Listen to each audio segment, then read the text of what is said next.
Okay. சிலபஸ்ல வந்து second என்ன இருக்கு? Methods of evaluation of extension programs. புரியுதுங்களா? எப்படி எக்ஸ்டென்ஷன் ப்ரோக்ராமை எப்படி எவாலுவேட் பண்ணலாம் அப்படின்றது.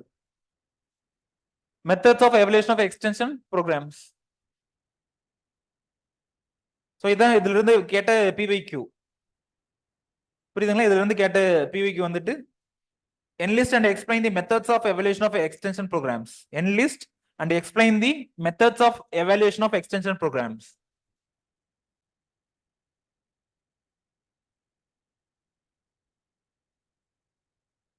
Second என்ன கேட்றாங்க? Discuss the various methods of evaluation of extension programs. Discuss the various methods of evaluation of extension programs. Write a short note on lab to learn program. Lab to learn program. Advantages and disadvantages of lab to learn program. புரியுதுங்களா? Advantages and disadvantages of lab to learn program கேட்டிருக்காங்க. Fifth இருக்கிறது what is evaluation? What are the steps followed in extension program evaluation? புரியுதுங்களா? What are the steps followed in extension program evaluation? எப்படி evaluate பண்ணலாம் ஒரு program? First evaluation என்ன meaning? உங்களுக்கு பேப்பரை evaluate பண்றாங்க அப்படின்னு சொல்லி சொல்றாங்க. என்ன பண்றாங்க அந்த இதுல? எழுதுறது கரெக்டா தப்பா? அப்புறம் எப்படி எழுதிருக்காங்க அப்படின்னு சொல்லி நம்ம மதிப்பீடு பண்றோம்ல. சோ அதே மாதிரி எக்ஸ்டென்ஷன்ல இம்ப்ளிமெண்ட் பண்ண ப்ரோக்ராம்ஸையும் மதிப்பீடு பண்ணுவாங்க. உண்மையிலேயே அது அப்ஜெக்டிவ்ஸ் ஃபுல்ஃபில் ஆச்சா இல்ல வெறும் காசை மட்டும் சாப்பிட்டு சும்மா இருந்தாங்களா அப்படின்னு சொல்லி அதை எல்லாத்தையும் செக் பண்ணுவாங்க. அது எப்படி செக் பண்றாங்க, என்னென்ன மெத்தட்ஸ் இருக்கு அப்படின்றதுதான் வந்துட்டு இந்த டாபிக்.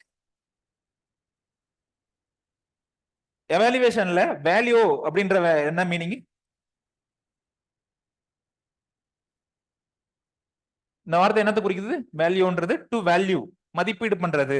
இப்போ உங்களோட ஆன்சர் காப்பி இருந்துச்சு அப்படின்னா அது எப்படி எவாலுவேஷன் பண்ணலாம்? மார்க்ஸ் இவ்வளவு மார்க்ஸ், 5 மார்க்ஸ், 10 மார்க்ஸ் அப்படின்னு கொடுக்குறோம்ல. ஸோ அதே மாதிரி இங்க வந்துட்டு எக்ஸ்டென்ஷன் ப்ரோக்ராம் எப்படி ரீச் ஆயிருக்கு, டிசைட் அப்ஜெக்டிவ் போய் சேர்ந்துச்சா, டிசைட் அப்ஜெக்டிவ் ஃபுல்ஃபில் பண்ணுச்சா, மக்கள் உண்மையிலேயே அதனால பெனிஃபிட் ஆனாங்களா? நிறைய ஸ்கீம் பார்த்தோம்ல, ஐஏடிபி ஐஏஏபின்ட்டு. அது எல்லாத்தையுமே இன்ட்ரோடியூஸ் பண்ணும்போது நிறைய அப்ஜெக்டிவ்ஸ் இருக்கும். 20% ஈல்டு அதிகப்படுத்தணும், 30% அதிகப்படுத்தணும் அப்படின்னு சொல்லிட்டு.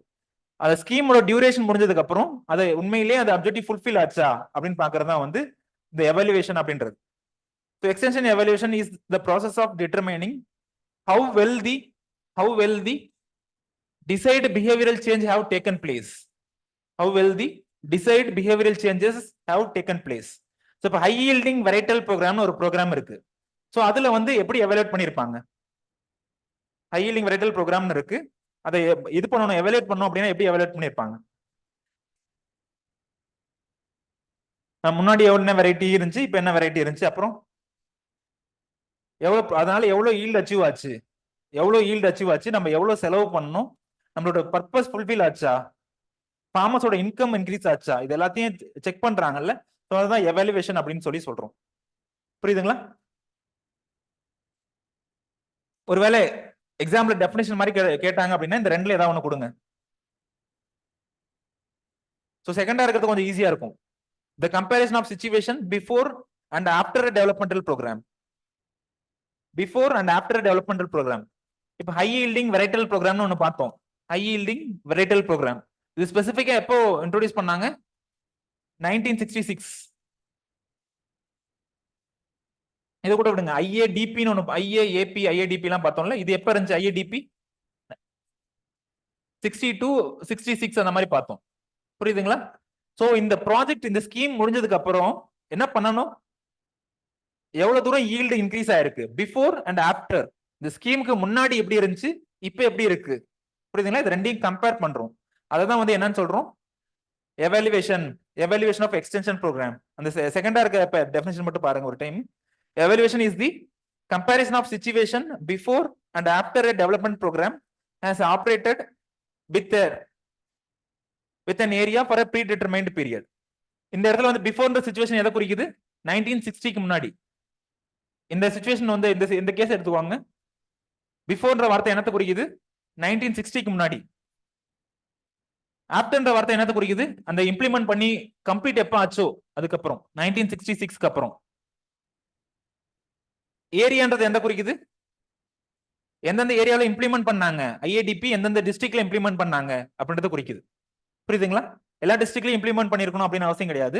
எந்த ஏரியாவில் இம்ப்ளிமெண்ட் பண்ணாங்களோ அந்த ஏரியாவில் மட்டும் கம்பேர் பண்ணா போதும். புரியுதுங்களா?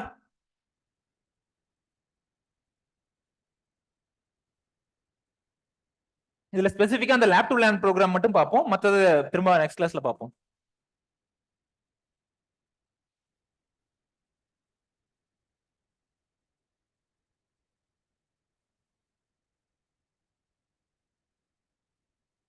இதுல ஸ்பெசிஃபிக் அந்த லேப் டு லேர்ன் ப்ரோக்ராம் பத்தி மட்டும் இந்த கிளாஸ்ல பார்ப்போம். அங்க விட்டது புரியுதுங்களா? அதை மட்டும் இதுல இந்த கிளாஸ்ல பார்ப்போம். இந்த மெத்தட்ஸ் அப்ஜெக்டிவ்ஸ் என்னன்றதை நெக்ஸ்ட் கிளாஸ்ல பார்ப்போம். புரியுதுங்களா? So lab to learn programme பத்தி சொல்லுங்க. இதோட அட்வான்டேஜஸ் என்ன, டிஸ்அட்வான்டேஜஸ் என்னன்ட்டு ஒரு பியூக்கில் கேட்டிருப்பாங்க. இந்த ப்ரோக்ராமோட அட்வான்டேஜ் என்ன, டிஸ்அட்வான்டேஜ் என்ன அப்படின்ற மாதிரி கேட்டிருப்பாங்க. என்ன சொல்லுவீங்க, என்ன எழுதுவீங்க இந்த லேப் டு லேர்ன் ப்ரோக்ராம் பத்தி?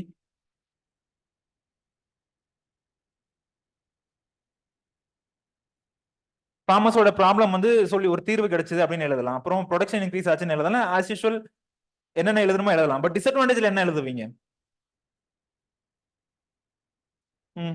எல்லா ஏரியாவும் போய் ரீச் ஆகல.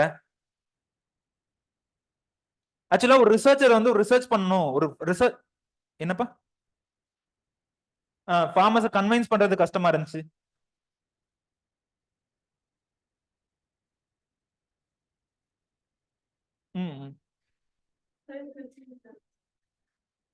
ஓகே. ஸோ டிஸ்அட்வான்டேஜ் வந்து அவ்வளோக்கு சீக்கிரம் ஆன்சர் கிடைக்காது. கொஞ்சம் திங்க் பண்ற மாதிரி இருக்கும் எல்லாமே. புரியுதுங்களா? ஸோ ஃபர்ஸ்ட் வந்து ஒரு ரிசர்ச் சூஸ் பண்ணணும். இந்த ஏரியாவில் தான் நான் ஒர்க் பண்றேன்னு சூஸ் பண்ணுவோம். இப்போ நீங்க தான் ஒரு ரிசர்ச்சர்னா எதை சூஸ் பண்ணுவீங்க? உண்மையை சொல்லணும். லோக்கல் என்ன ப்ராப்ளம்ன்றதெல்லாம் நீங்க ஒரு ரிசர்ச்சரா இருந்தீங்கன்னா அப்படி யோசிக்க மாட்டீங்க. இதுல என்ன யோசிப்பாங்க அப்படின்னா, நான் எந்த ஏரியாவை சூஸ் பண்ண அப்படின்னா நிறைய பேப்பர் பப்ளிஷ் பண்ண முடியும். எந்த ஏரியாவை சூஸ் பண்ணா, எந்த ஏரியாவில் நான் ஒர்க் பண்ணா எனக்கு ஈஸியா ப்ரொமோஷன் கிடைக்கும். எந்த ஏரியாவை சூஸ் பண்ணா நான் ஈஸியா வந்துட்டு ஒரு வெரைட்டி ரிலீஸ் பண்ணலாம். சப்போஸ் ஒரு ஊர்ல வந்துட்டு ஒரு பெரனியல் கிராப் லைக் கோகனட் வந்து கல்டிவேட் பண்றாங்க. கோகனட்ல வந்து ஒரு ஹை ஈல்டிங் வெரைட்டியே இல்ல. சூஸ் பண்ணிடுவீங்களா நீங்க?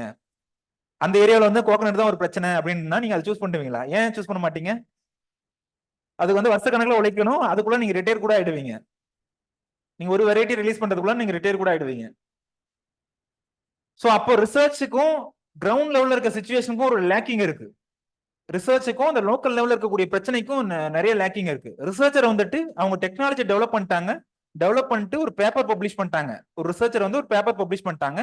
ஒரு நல்ல ரேட்டிங் ரெப்யூட்டட் ஜர்னல்ல வந்து பப்ளிஷ் பண்ணிட்டு அதோட அவங்க வேலை முடிஞ்சது. ஸோ ரொம்ப நாளா இப்படியே போயிட்டு இருந்துச்சு. இப்போ அப்படிதான் போயிட்டு இருக்கு. ரொம்ப நாளா இப்படியே போயிட்டு இருந்துச்சு. இப்போ அப்படிதான் போயிட்டு இருக்கு. ஸோ அதுக்கு ஒரு தீர்வு இந்த மாதிரி போகக்கூடாது. நிறைய வந்து பேப்பர்லயே இருந்துச்சு. எல்லா ஒர்க்ஸும் வந்துட்டு பேப்பர்லயே இருந்துச்சு. பட் இது எதுவுமே வந்து ஃபார்மஸோட ஃபீல்டுக்கு வந்து போய் சேரல. ஸோ அப்படி இப்படிலாம் இருக்கக்கூடாது. என்னென்ன நம்ம ஒர்க் இங்க பேப்பர்ஸ்ல இருக்கோ அதெல்லாம் ஃபார்மஸோட ஃபீல்டுக்கும் போய் சேரணும். அந்த டெக்னாலஜி எல்லாம் டிரான்ஸ்ஃபர் ஆகணும் அப்படின்னு கொண்டு வந்தது தான் இந்த லேப் டு லேர்ன் ப்ரோக்ராம் அப்படின்றது. 50th anniversary of ICAR. புரியுதுங்களா? ஐசிஆரோட 50th anniversary கொண்டு வந்தது. இந்த 90 அதாவது 2029ல இதோட 100th anniversary வந்துடும். புரியுதுங்களா? ஆனா இப்போ வரைக்கும் இந்த பிரச்சனைன்றது முடியவே இல்லை. The Lab to Learn program was launched by ICR in 1979. In 1979, as a part of Golden Jubilee celebration. As a part of Golden Jubilee celebration, the overall objective என்ன? To improve the economic condition of small and marginal farmer, landless agricultural labor, particularly scheduled caste and scheduled tribes. Particularly scheduled caste and scheduled tribes. So இந்த இதுல வந்து என்னென்ன technology இருக்கோ, என்னென்ன technology வந்து lab லெவல்ல இருந்துச்சோ இது எல்லாத்தையும் டிரான்ஸ்ஃபர் பண்ணணும் அப்படின்னு சொல்லி முயற்சி எடுத்தாங்க. ஸோ அதான் அந்த தேர்ட் பாயிண்ட்ல இருக்கும். By transfer of improved technology developed by universities and research institutes. ஒருவேளை ஸ்டேட் லெவல்ல இருந்துச்சு அப்படின்னா அந்த யூனிவர்சிட்டி ஒர்க் பண்ணிருக்கலாம். இல்ல நேஷனல் லெவல்ல இருந்துச்சு அப்படின்னா ஐசிஆரோட இன்ஸ்டிடியூட்ஸ் வந்து அந்த ஏரியாவில் ஒர்க் பண்ணிருக்கலாம். புரியுதுங்களா? ஐசிஆரோட இன்ஸ்டிடியூட்ஸ் என்னென்ன இருக்கு? ரைஸ்ல எந்த இன்ஸ்டிடியூட் ஒர்க் பண்ணுது? ஐசிஆர்ல ரைஸ்ல வந்து எந்த இன்ஸ்டிடியூட் ஒர்க் பண்ணுது? அட்லீஸ்ட் தமிழ்நாட்டில் ரைஸ்ல எந்த இன்ஸ்டிடியூட் ஒர்க் பண்ணுது? Aduthurai research station. அப்புறம் ரைஸ்ல என்னென்ன வெரைட்டிஸ் கேள்விப்பட்டிருக்கீங்க? ஏடிடி சீரிஸ் இருக்கும். அப்புறம் கோயம்புத்தூரோட பிபிஎஸ் பேடி பிரீடிங் ஸ்டேஷன் இருக்கும். அப்புறம்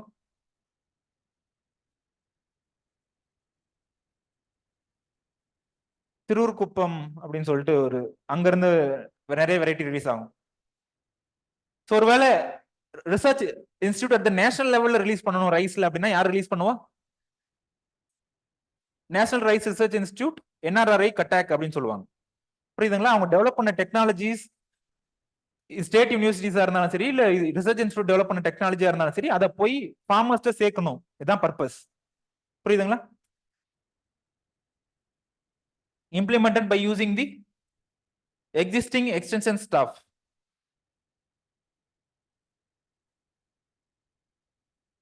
Implemented by using the existing extension staff. So இதான் இதோட அப்ஜெக்டிவ்ஸ். இந்த டயக்ராம் இதுக்கு முன்னாடி நம்ம எங்கனா பார்த்திருக்கோமா? இந்த டயக்ராம் எக்கனாமிக்ஸ்ல எந்த இடத்துல பார்த்தோம்? Form plan. ஸோ அப்ப இங்கே என்ன ஆகுது? To develop the feasible farm plan. யாரோட இன்கம் நம்ம டெவலப் பண்ணணும்னு பார்த்தோம்? முன்னாடி அப்ஜெக்டிவ்ல யாரை பார்த்தோம்? ஸ்பெசிஃபிக்கா small and marginal farmer. Small and marginal ஃபார்மரோட இன்கம் இன்க்ரீஸ் பண்ணணும் அப்படின்ற மாதிரி பார்த்தோம். ஸோ அவங்களுக்கு எந்த பிளான் சூட் ஆகுதோ, ஒரு பிளான் ப்ரிப்பேர் பண்ணி கொடுங்க. அந்த பிளானை இம்ப்ளிமெண்ட் பண்றதுக்கு ஹெல்ப் பண்ணுங்க. புரியுதுங்களா? அடாப்டிங் தி இம்ப்ரூவ்டு டெக்னாலஜிஸ் ஆஸ் பர் தேர் ஃபார்ம் பிளான். அவங்க கிட்ட என்ன ரிசோர்ஸ் இருக்கோ, எவ்வளவு அவைலபிலிட்டி இருக்கோ, அதை பொறுத்து அந்த ஃபார்ம் பிளானை இது பண்ணுங்க, அதை இம்ப்ளிமெண்ட் பண்றதுக்கு ஹெல்ப் பண்ணுங்க அப்படின்னு சொல்லி கொண்டு வந்தாங்க இந்த ஸ்கீம். புரியுதுங்களா?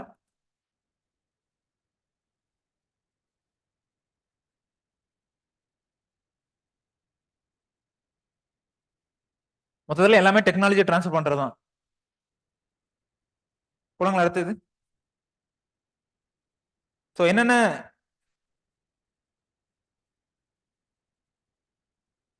இது எல்லாமே அது ரிலேட்டட் தான் வரும்.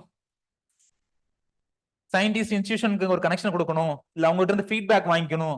இந்த இதோட லிஸ்ட் ஆஃப் அப்ஜெக்டிவ்ஸ் இருக்குல்ல, சயின்டிஸ்டுக்கு இன்ஸ்டிடியூஷனையும் ஃபார்மர்ஸோட கனெக்ட் பண்ணணும். அந்த அவங்க ஃபார்மர்ஸ் இருந்து ஏதாவது ஃபீட்பேக் வந்துச்சு, இப்போ நம்ம ஏதாவது ஒரு பிளான் போட்டு கொடுக்குறோம், அந்த பிளான் அவங்க இம்ப்ளிமெண்ட் பண்ண பாக்குறாங்க. இம்ப்ளிமெண்ட் பண்ணும்போது ஏதாவது பிரச்சனை வந்துச்சு அப்படின்னா அந்த பிரச்சனைக்கு ஒரு தீர்வு திரும்ப கொடுக்கணும், ரெஸ்பான்ஸ் உடனே கொடுக்கணும். இது எல்லாமே அப்ஜெக்டிவ்ஸ்ல இருக்கு. புரியுதுங்களா? ஓவரால் அப்ஜெக்டிவ்ஸ் வந்து டெக்னாலஜியை டிரான்ஸ்ஃபர் பண்றதுதான்.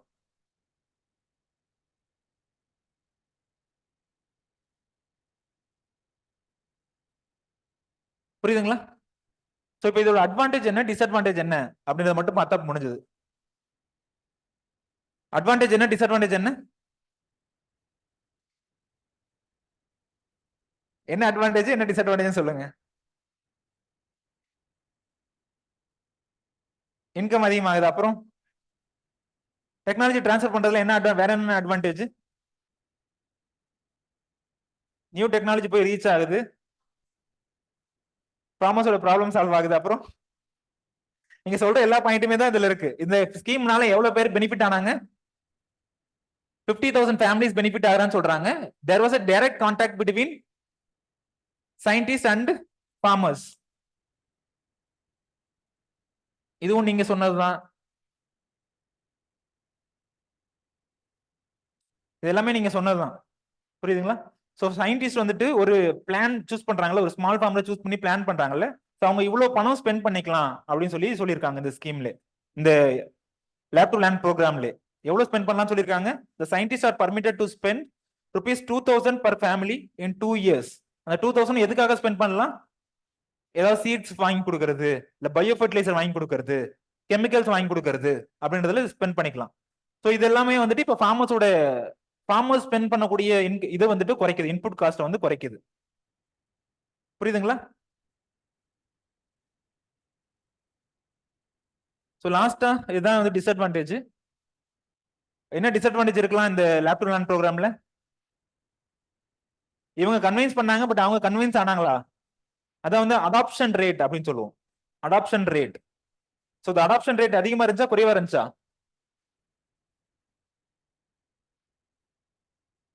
லோ அடாப்ஷன், ஸ்லோ அடாப்ஷன், ரெண்டுக்கு என்ன வித்தியாசம்? த அடாப்ஷன் வாஸ் லோ இங்க இருக்கு, இது வந்து ஸ்லோவா இருக்கு. ஃபர்ஸ்ட் நம்ம டெக்னாலஜி சொல்லும் போது 100 பேருக்கு சொன்னோம் அப்படின்னா 4 பேர் 3 பேர் தான் அடாப்ட் பண்ணாங்க அப்படின்னா அதை லோன்னு சொல்றோம், லோ அடாப்ஷன் ரேட் அப்படின்னு சொல்றோம். அந்த 4 பேர்த்த பார்த்து திரும்ப மத்தவன் ஓகே இவன் அதிகமா லாபம் எடுத்திருக்கான், இப்ப நாமளும் இதை ஃபாலோ பண்ணலாம் அப்படின்னு சொல்லி இருக்கிறது வந்து அந்த ஸ்லோ அப்படின்ற வார்த்தை குறிக்குது. புரியுதுங்களா? லோவாகவும் இருந்துச்சு, அதே நேரத்துல ஸ்லோவாகவும் இருந்துச்சு. உடனே யாரும் வந்து அந்த டெக்னாலஜி வந்து எடுத்துக்கல. நம்ம சொல்றதை வந்து அவங்க கன்வின்ஸ் ஆகல.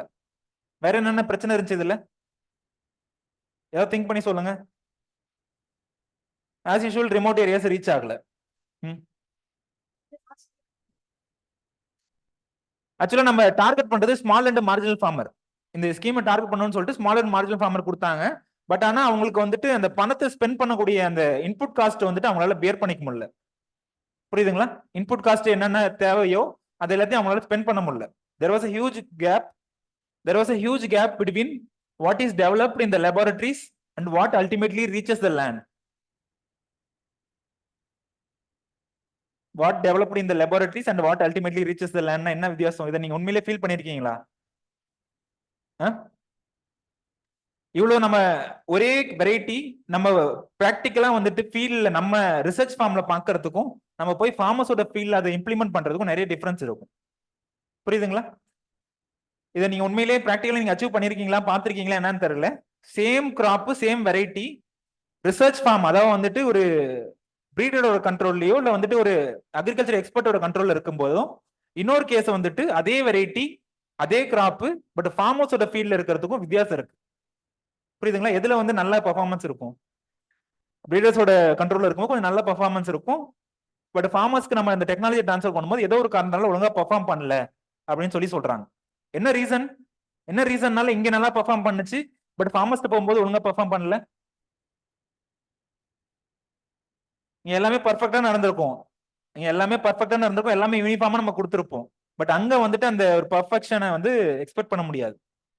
புரியுதுங்களா? அங்க வந்து இம்பர்ஃபெக்ஷன் நிறைய இருக்கும். அதே மாதிரி ஃபீல்ட்ல இருக்கக்கூடிய ஃபெர்டிலிட்டியும் வந்துட்டு யூனிஃபார்மா இருக்காது. புரியுதுங்களா? எல்லாமே வந்து கொஞ்சம் முன்பின்னா தான் இருக்கும்.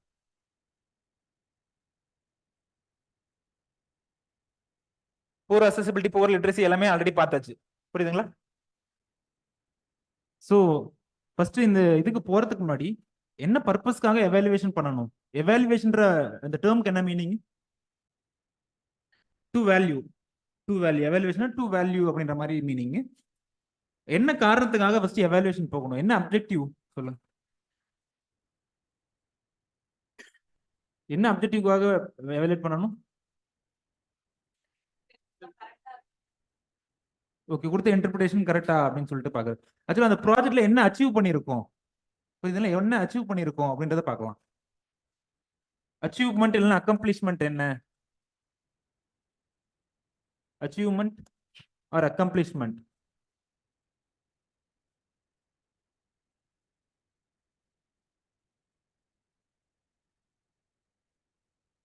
ஃபர்ஸ்ட் எவாலுவேஷன் ஆஃப் எக்ஸ்டென்ஷன் ப்ரோக்ராம்ஸ்னா ஃபர்ஸ்ட் என்ன மீனிங் சொல்லுங்க. இப்போ நீங்க வந்து ஒரு ஹையர் அபிஷியலா இருக்கீங்க. நீங்க ஒரு ஹையர் அபிஷியலா இருக்கீங்க. உங்ககிட்ட இருந்து 1 கோடி வாங்கி என் ஊர்ல எம்ஜி நரேகா ஸ்கீமை நான் இம்ப்ளிமெண்ட் பண்ணக்கூடிய சபார்டினேட்டா இருக்கேன். புரியுதுங்களா? உங்ககிட்ட இருந்து 1 கோடி வாங்கி நான் சபார்டினேட்டா எம்ஜி நரேகா ஸ்கீமை நான் இம்ப்ளிமெண்ட் பண்ணிட்டு இருக்கேன் என் ஊர்ல. நீங்க வந்து செக் பண்ணுவீங்களா இல்லையா? அந்த 1 கோடிக்கு என்ன பண்ணிருக்காரு இந்த ஊர்ல? உண்மையிலேயே 1 கோடி ரீச் ஆயிருக்கா? இந்த 1 கோடிக்கு ஒர்த்தா ஏதாவது பண்ணிருக்காங்களா அப்படின்னு சொல்லி செக் பண்ணுவீங்கல்ல. ஸோ அந்த இதுதான் பார்க்குறோம். மெத்தட் எப்படி பண்ணலாம், எந்த ஸ்டேஜில் எவாலுவேட் பண்ணலாம், ஏன் பண்ணணும், என்ன அப்ஜெக்டிவ், என்னென்னலாம் கன்சிடர் பண்ணணும் எவாலுவேஷன் பண்ணணும் அப்படின்னா அதெல்லாம் பார்க்கறதா இந்த டாபிக். புரியுதுங்களா? ஸோ அக்கம்ப்ளிஷ்மெண்ட் என்ன அச்சீவ் பண்ணியிருக்கோம் அப்படின்றத வந்து பார்க்கலாம். வேற என்னென்ன பண்ணலாம்? To inspire the workers. Workers எதுக்கு இன்ஸ்பயர் பண்ணணும்?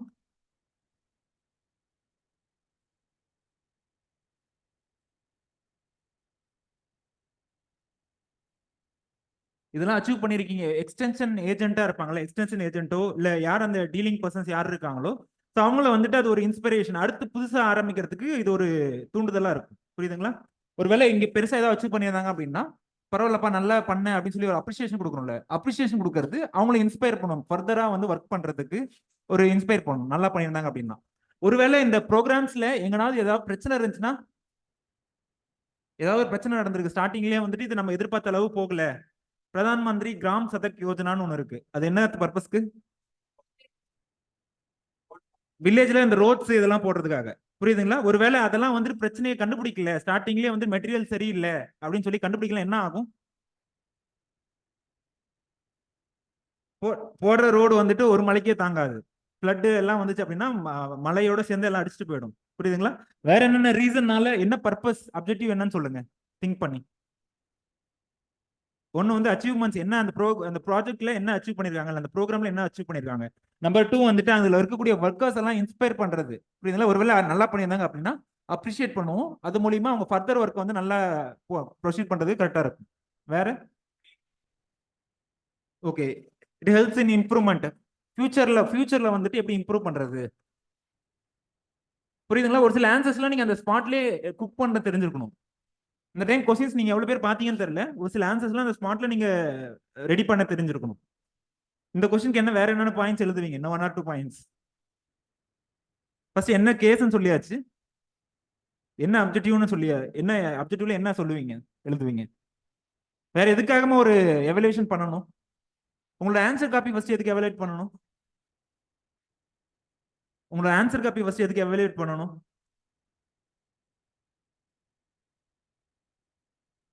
ஓகே, என்ன லெவல்ல இருக்கும், ஏதாவது கரெக்டான டைரக்ஷன்ல போயிட்டு இருக்கானா, இல்ல ஏதாவது தப்பு பண்றானா, இதெல்லாம் தெரிஞ்சுக்கிறோம்ல. அதே மாதிரி நம்ம யூஸ் பண்ணக்கூடிய ப்ராஜெக்ட் இதெல்லாம் பல கோடி, ஒரு ப்ராஜெக்ட் வந்து பல கோடியில் ரன் ஆயிட்டு இருக்கிறது. புரியுதுங்களா? அதை நம்ம எவாலுவேட் பண்ணல அப்படின்னா இன்னைக்கு லேட்டர் ஸ்டேஜ்ல கண்டுபிடிச்சு எந்த பிரயோஜனமும் இல்லை. புரியுதுங்களா? ஸோ அது எல்லாத்தையும் ப்ராப்பரா எவாலுவேட் பண்ணணும் அப்படின்றத இதோட objective. Causes of success or failure. Number 1 வந்து என்ன? Causes of success or failure to inspire the workers. அதுல இருக்கக்கூடிய ஒர்க்கர்ஸ் யார் யாரெல்லாம் இப்போ ரோட் கான்ட்ராக்ட்லாம் நிறைய பேர் ஒர்க் பண்றாங்க அப்படின்னா அவங்க எல்லாத்தையும் ஒரு அப்ரிஷியேட் பண்ணணும். அப்படின்னா ஃபியூச்சர்ல வந்து பரவாயில்ல நீங்க பெருசா அச்சீவ் பண்ணிருக்கீங்க, இல்ல ஒரு ஊர்ல ஒரு குளமே தோன்றாங்க, ஏரியோ குளமோ தோண்டிருக்காங்க எம்ஜி நரேகா ஒர்க்கர்ஸ். ஸோ அவங்களை அப்ரிஷியேட் பண்ணோம் அப்படின்னா ஃபர்தரா நெக்ஸ்ட் டைம் இன்னொரு இடத்துல போய் அந்த அவங்க வேலை செய்யறதுக்கு ஒரு இன்ஸ்பிரேஷனா இருக்கும், ஒரு மோட்டிவேஷனா இருக்கும். ஸோ அதான் வந்து டு இன்ஸ்பயர் த ஒர்க்கர்ஸ், இந்த செல்ஃப் கான்ஃபிடன்ஸ், இதெல்லாம் அச்சீவ்மெண்ட்ஸ். என்ன அச்சீவ் பண்ணியிருக்காங்க அப்படின்றது. மேபி அங்க ஏரியோ ஏதோ குளத்தையோ ஏதோ தோண்டி வச்சிருக்கலாம், இல்ல வேற ஏதாவது ஒரு யூஸ்ஃபுல்லா ஏதாவது ஒரு ஆக்டிவிட்டி பண்ணிருக்கலாம். புரியுதுங்களா? ஸோ லாஸ்டா இருக்க இந்த மெரிட்ஸ் அண்ட் டிமெரிட்ஸ் எழுதிருவீங்க. என்ன அந்த ப்ரோக்ராம்ல என்ன நல்ல விஷயம் நடந்திருக்கு, என்ன கெட்ட விஷயம் நடந்திருக்கு. புரியுதுங்களா? எவ்வளவு தூரம் வந்து பணம் வந்து கரெக்டா ஸ்பெண்ட் ஆயிருக்கு. இப்போ ஒரு ஊர்ல ஏரி தோன்றோம் அப்படின்னா அதுல என்ன நல்ல விஷயம் இருக்கு, என்ன கெட்ட விஷயம் இருக்கு. கிரவுண்ட் வாட்டர் ரீசார்ஜ், இல்ல வந்து ட்ரையான ஏரியாஸ், ட்ரையான பீரியட்ஸ், ட்ரையான மந்த்ஸ் எல்லாம் வந்துட்டு போதுமான அளவு தண்ணி கிடைக்கும். ஸோ அதுல பிரச்சனை என்ன? நம்ம ஃபண்ட் வந்துட்டு 1 கோடி கொடுத்துருப்போம், பட் அங்க ஆன வேலை வந்துட்டு வெறும் 1 லட்சத்துக்கு தான் ஆயிருக்கும். புரியுதுங்களா?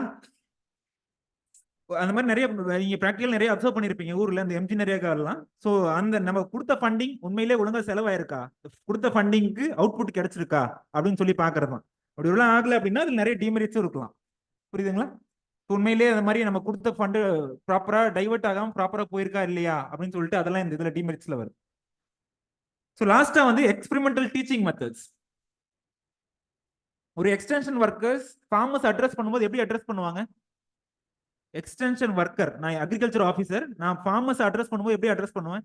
நிறைய மெத்தட் ஃபாலோ பண்ணுவேன். மேபி டெமோ கொடுக்கலாம், இல்ல வந்துட்டு ஒரு சார்ட் மாதிரி ரெடி பண்ணிட்டு போய் டீச் பண்ணலாம், இல்ல வந்துட்டு ஒரு டூர் மாதிரி கூப்பிட்டு போகலாம். நான் ஏதோ புதுசா ட்ரை பண்றேன். அது உண்மையிலேயே சக்சஸ் ஆச்சா ஃபெயிலியர் ஆச்சுன்றது எப்ப தெரியும்? நான் சொன்ன உடனே தெரிஞ்சிருமா?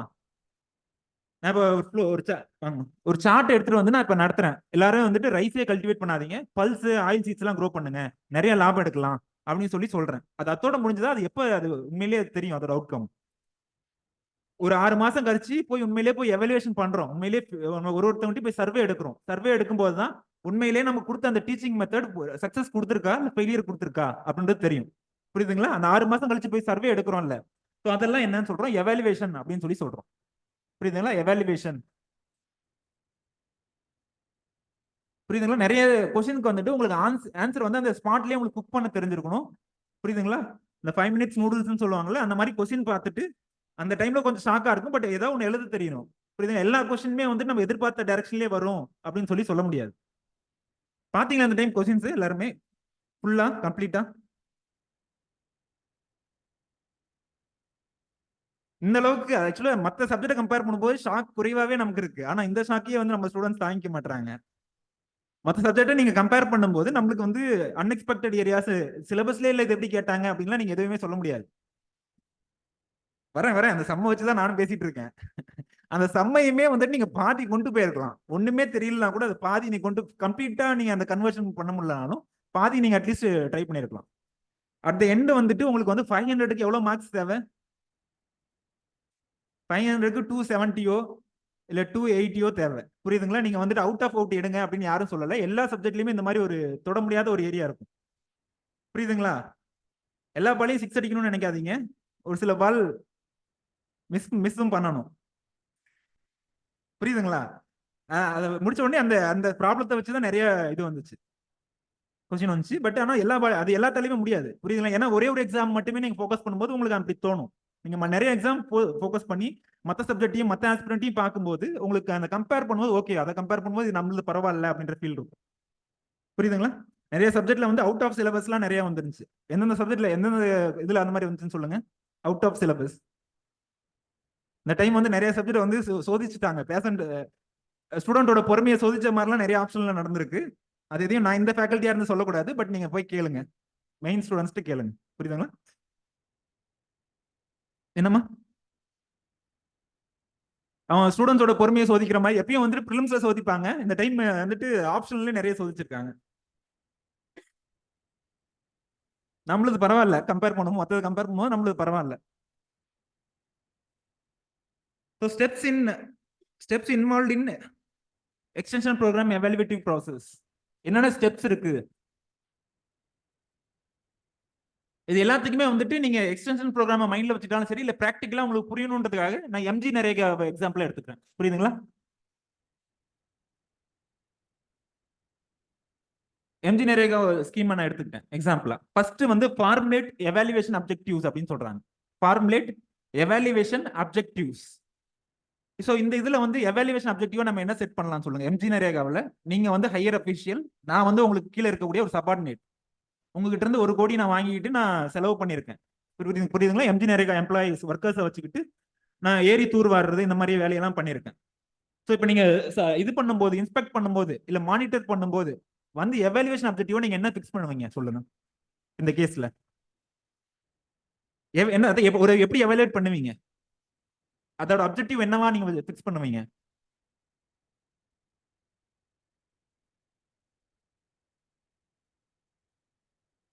எந்த அளவுக்கு டெவலப்மெண்டல் ஆக்டிவிட்டிஸ் எவ்வளவு, இல்லை எம்ப்ளாய்மெண்ட் எவ்வளவு ஜென்ரேட் ஆயிருக்கு, என்ன டெவலப்மெண்டல்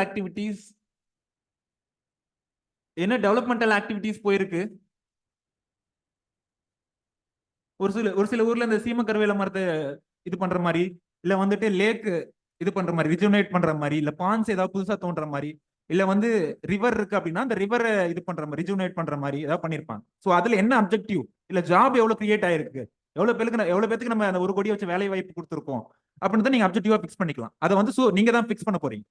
செகண்ட் கேஸ் வந்து கிளாசிஃபை தி ப்ரோக்ராம் அப்ஜெக்டிவ்ஸ்.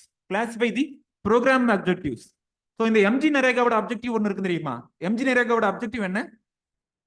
எம்ப்ளாய்மெண்ட். எல்லாத்துக்கும் வந்து 100 நாள் வேலை வாய்ப்பு இருக்கணும் அப்படின்னு சொல்லி கொண்டு வந்தாங்க ஸ்டார்டிங். ஸோ அந்த ப்ரோக்ராமோட அப்ஜெக்டிவ் என்ன? இதோட இன்டெண்டட் பெனிஃபிஷரி யாரு, அவங்களுக்கு எவ்வளவு பணம் போய் சேரணும், இந்த ப்ரோக்ராமுக்கு அப்ஜெக்டிவ் இருக்கும்ல.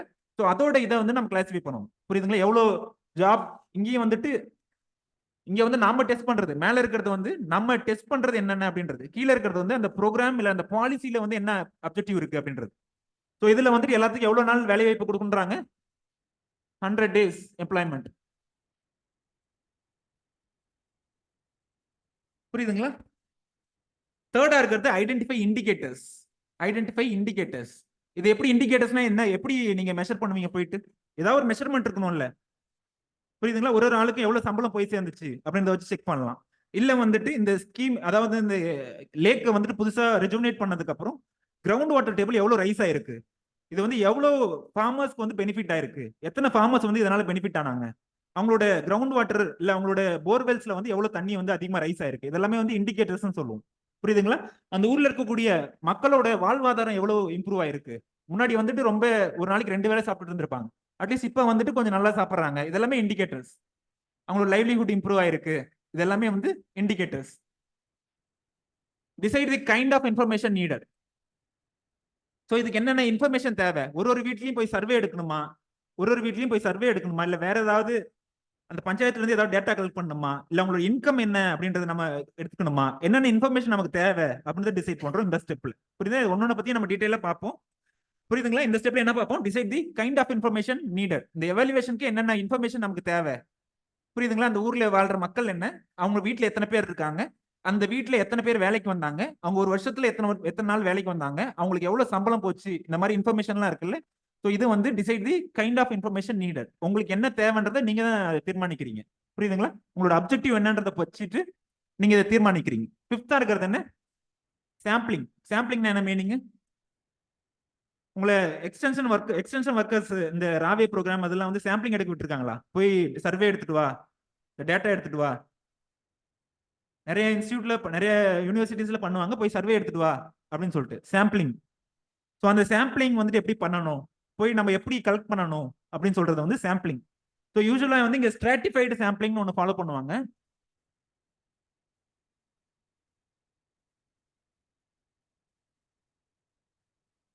ஸ்ட்ராட்டிஃபைடு சாம்பிளிங்னா என்னன்னு பார்ப்போம். புரியுதுங்களா? நிறைய மெத்தட் இருக்கு சாம்பிளிங், நிறைய மெத்தட் இருக்கு. Random sampling. ரேண்டம் சாம்பிளிங்னா இங்க இருக்க யாரோ ஒருத்தர் ரேண்டமா கூப்பிடுறது.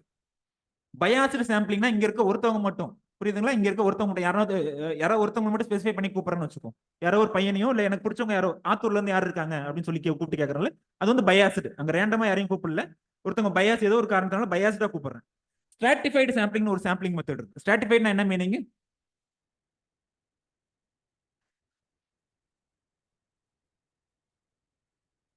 சொல்லுங்க. ஸ்ட்ராட்டிஃபைடு சாம்பிளிங்னா என்ன meaning?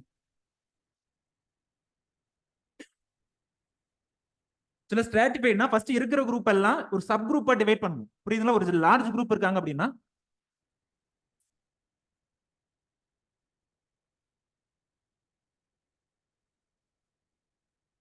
Sub group 1, sub group 2,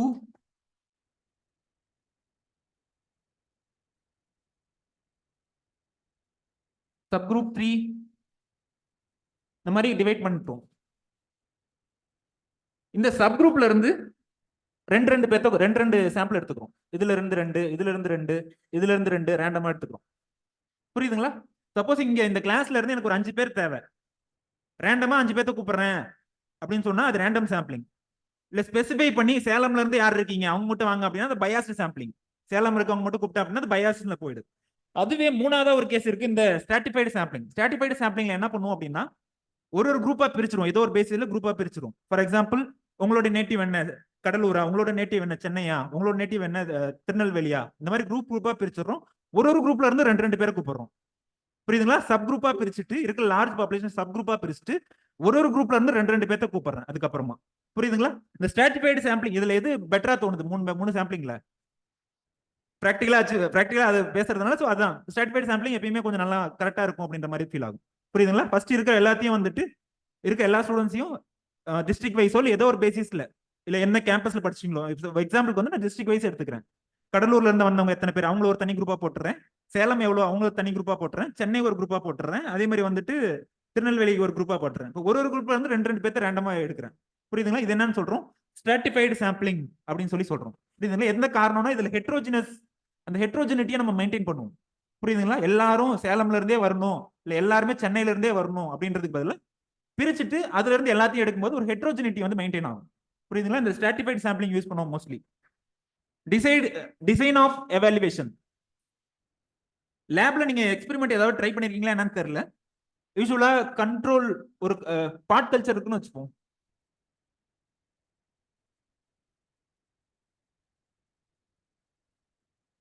suppose ஏதோ ஒரு பார்ட் கல்ச்சர்ல நான் வளர்க்குறேன்னு வச்சுப்போம். பார்ட் கல்ச்சர்ல ஃபெர்டிலைசர் எக்ஸ்பெரிமெண்ட் நான் ட்ரை பண்றேன். புரியுதுங்களா? இது என்னன்னு சொல்லுவோம்? ஒரு இதை என்னன்னு சொல்லுவோம்? மற்றதெல்லாம் இதை வந்து ட்ரீட்மெண்ட்னு சொல்லுவோம். இன்னொன்னு வந்து எதையுமே யூஸ் பண்ணாம இருக்கிறது. சப்போஸ் ஃபெர்டிலைசர் அப்ளை பண்றதுனால ஈல்ட் எவ்வளவு இன்க்ரீஸ் ஆகுது அப்படின்றத நான் பார்க்கணும் அப்படின்னா இந்த ஃபெர்டிலைசர் அப்ளை பண்ணதெல்லாம் என்னன்னு சொல்லுவோம்? ட்ரீட்மெண்ட்னு சொல்லுவோம். எதுவுமே அப்ளை பண்ணாம வெறும் அந்த பாட்ல செடியை மட்டும் வளர்க்குறோம்ல அதுக்கு பேர் கண்ட்ரோல்னு சொல்லுவோம். புரியுதுங்களா? இந்த மாதிரி ஸ்டாட்டிஸ்டிக்கலா ஒரு டிசைன் இருக்கு எல்லாத்துக்குமே. அதுக்கு பேர் என்ன? ஸ்டாட்டிஸ்டிக்கல் டிசைன் இல்ல எக்ஸ்பெரிமெண்டல் டிசைன் அப்படின்னு சொல்லுவோம். Experimental design. புரியுதுங்களா? எல்லா எக்ஸ்பெரிமெண்ட்டுமே ஏதோ ஒரு டிசைன்ல தான் இது பண்ணுவாங்க. ஸோ எக்ஸ்பெரிமெண்ட் அதுக்கு பேர் வந்து எக்ஸ்பெரிமெண்டல் டிசைன். அது எதுக்காக தேவை அப்படின்னா கடைசியா ஸ்டாட்டிஸ்டிக்கல் அனாலிசிஸ் பண்ணுவோம்ல, அந்த ஸ்டாட்டிஸ்டிக்கல் அனாலிசிஸ்க்கு இந்த டிசைன் முக்கியம். டிசைன் ஆஃப் எக்ஸ்பெரிமெண்ட்ஸ் வந்து முக்கியம். புரியுதுங்களா? டிசைன் என்னன்ட்டு மோஸ்ட்லி அக்ரிகல்ச்சர்ல ஃபீல்ட் லெவல்ல ஒரு எக்ஸ்பெரிமெண்ட் கண்டக்ட் பண்றேன் அப்படின்னா அது என்ன டிசைன் யூஸ் பண்ணுவாங்க? அக்ரிகல்ச்சர்ல நான் ஃபீல்ட்ல ஒரு எக்ஸ்பெரிமெண்ட் கண்டக்ட் பண்றேன்னா என்ன டிசைன் யூஸ் பண்ணுவாங்க? ரேண்டமைஸ்டு பிளாக் டிசைன் சொல்லுவாங்க, ஆர்பிடி. பட் இங்கே சர்வேல வந்து வேற ஒரு டிசைன் வரும். நான் அக்ரிகல்ச்சர் அதை இங்க எழுதிட்டாங்க, இங்க சாலமன் டிசைன் ஒன்று வரும். புரியுதுங்களா? இங்க சாலமன் டிசைன் வரும். இன் ஜெனரல் அக்ரிகல்ச்சர்ல ஃபீல்ட் எக்ஸ்பெரிமெண்ட் பண்றதுக்கு வந்து ஒரு சைடுல வேணா எழுதிக்கோங்க, ஃபீல்ட் எக்ஸ்பெரிமெண்ட் கண்டக்ட் பண்றதுக்கு ரேண்டமைஸ்டு பிளாக் டிசைன் வந்து யூஸ் பண்ணுவாங்க. பட் இந்த இடத்துல சாலமன் டிசைன் ஒரு டிசைன் வந்திருக்கும் ஸ்டாட்டிஸ்டிக்கல் டிசைன்ல.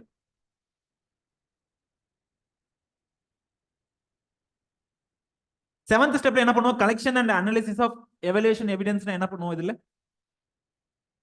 Collection and analysis of evaluation evidence. போன ஸ்டெப்ல என்ன பண்ணணும்? அதுக்கு முன்னாடி சாம்பிளிங் பண்ணிட்டோம், என்ன டிசைன் அப்படின்றத சூஸ் பண்ணிட்டோம், என்ன எக்ஸ்பெரிமெண்டல் டிசைன் சூஸ் பண்ணிட்டோம். இப்போ வந்து அனாலிசிஸ் பண்றோம், கலெக்ட் பண்ண டேட்டா எல்லாத்தையும் அனாலிசிஸ் பண்றோம். புரியுதுங்களா? அனாலிசிஸ் சாஃப்ட்வேர் வச்சும் பண்ணுவாங்க, இல்ல ஒரு சில மேனுவலாவும் பண்ணுவாங்க. ஸோ அந்த அனாலிசிஸ் வந்து இந்த ஸ்டெப்ல பண்றோம், அனாலிசிஸ் ஆஃப் எவல்யூஷன் எவிடன்ஸ். புரியுதுங்களா? ஒரு வீட்லயும் போய் சர்வே எடுத்திருப்போம், இல்ல வந்துட்டு ஏதோ ஒரு டேட்டா கலெக்ட் பண்ணிருப்போம், அதை வந்து நம்ம அனலைஸ் பண்றோம்ல ஸ்டாட்டிஸ்டிக்கலா யூசிங் த சாஃப்ட்வேர். ஸோ அது வந்து செவன்த் ஸ்டெப் குறிக்குது, collection and analysis of evaluation evidence. புரியுதுங்களா? ஸோ லாஸ்ட் ஸ்டெப்ல வந்து அந்த அனாலிசிஸ்க்கு அப்புறம் என்ன ரிசல்ட் கொடுக்குதோ அதை வச்சு நம்ம சொல்றோம், இன்டர்பிரேஷன் கொடுக்குறோம். உண்மையிலேயே அந்த ஊர்ல வந்துட்டு நடந்திருக்கு, உண்மையிலேயே அந்த ஊர்ல வந்துட்டு மக்களோட வாழ்வாதாரம் வந்து அதிகமா இருக்கு, நல்லா இருக்கு, நல்லா போயிருக்கு, இல்ல முன்ன இருந்ததை விட மக்கள் ஒர்ஸ்ட் கண்டிஷன் போயிருக்காங்க அப்படின்னு சொல்லி நம்ம ஒரு முடிவுக்கு வரோம்ல, அதான் வந்து அந்த லாஸ்ட் ஸ்டெப் இன்டர்பிரேஷன் அப்படின்றது. புரியுதுங்களா? லாஸ்ட் ஸ்டெப்ல இன்டர்பிரேஷன் என்ன பண்ணுவோம்?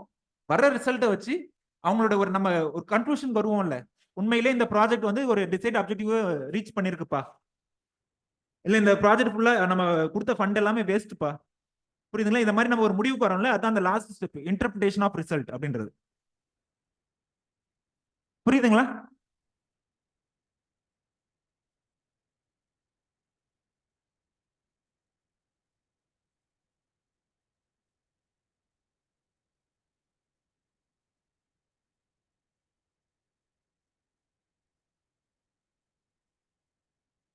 ஸோ ஃபர்ஸ்ட் ஒன்னொன்னு ஒரு ஸ்டெப்பையும் டீடைலா பார்க்குறோம். ஃபர்ஸ்ட் ஸ்டெப் என்ன?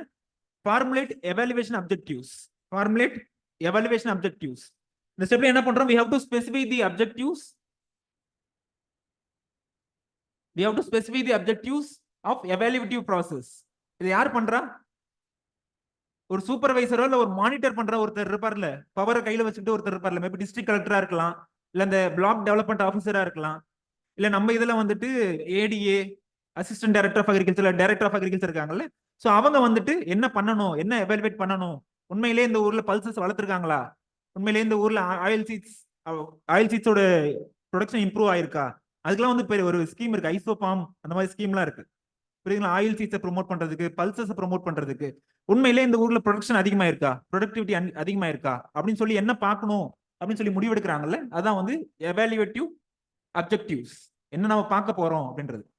இப்போ எம்ஜி நரேகா ஸ்கீம் இருக்கு அப்படின்னா எவாலுவேட்டிவ் அப்ஜெக்டிவ் என்ன வைக்கலாம்? Format evaluative அப்ஜெக்டிவ்ஸா?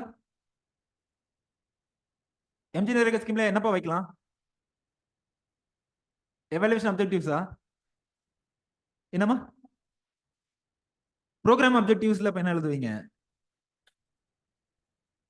ப்ரோக்ராம் அப்ஜெக்டிவ்ஸ்ல அந்த இதை எழுதலாம், ஜாப் எவ்வளவு பேருக்கு கிடைச்சிருக்கு அப்படின்றது. எவாலுவேட்டிவ் அப்ஜெக்டிவ்ஸ்ல என்ன பண்ணலாம்? வேணா லைவ்லிஹுட் எந்த அளவுக்கு இம்ப்ரூவ் ஆயிருக்கு, இல்ல உங்களோட ஏதாவது ஏரி ஏதாவது தூர் வாரி இருக்காங்க, இல்ல வந்துட்டு பாண்ட் ஏதாவது ரிஜுனேட் பண்ணிருக்காங்க அப்படிங்கும் போது கிரவுண்ட் வாட்டர் டேபிள் எவ்வளவு ரைஸ் ஆயிருக்கு, அந்த ரைஸ் ஆன கிரவுண்ட் வாட்டர் டேபிள் எவ்வளவு ஃபார்மர்ஸ் வந்துட்டு பெனிஃபிட் ஆயிருக்கு, இதெல்லாமே வந்து எவாலுவேஷன் அப்ஜெக்டிவ்ஸ் அப்படின்னு சொல்லி ஃபிக்ஸ் பண்ணிக்கலாம். புரியுதுங்களா? எவ்வளவு தூரம் அந்த எம்ஜி நரேகானால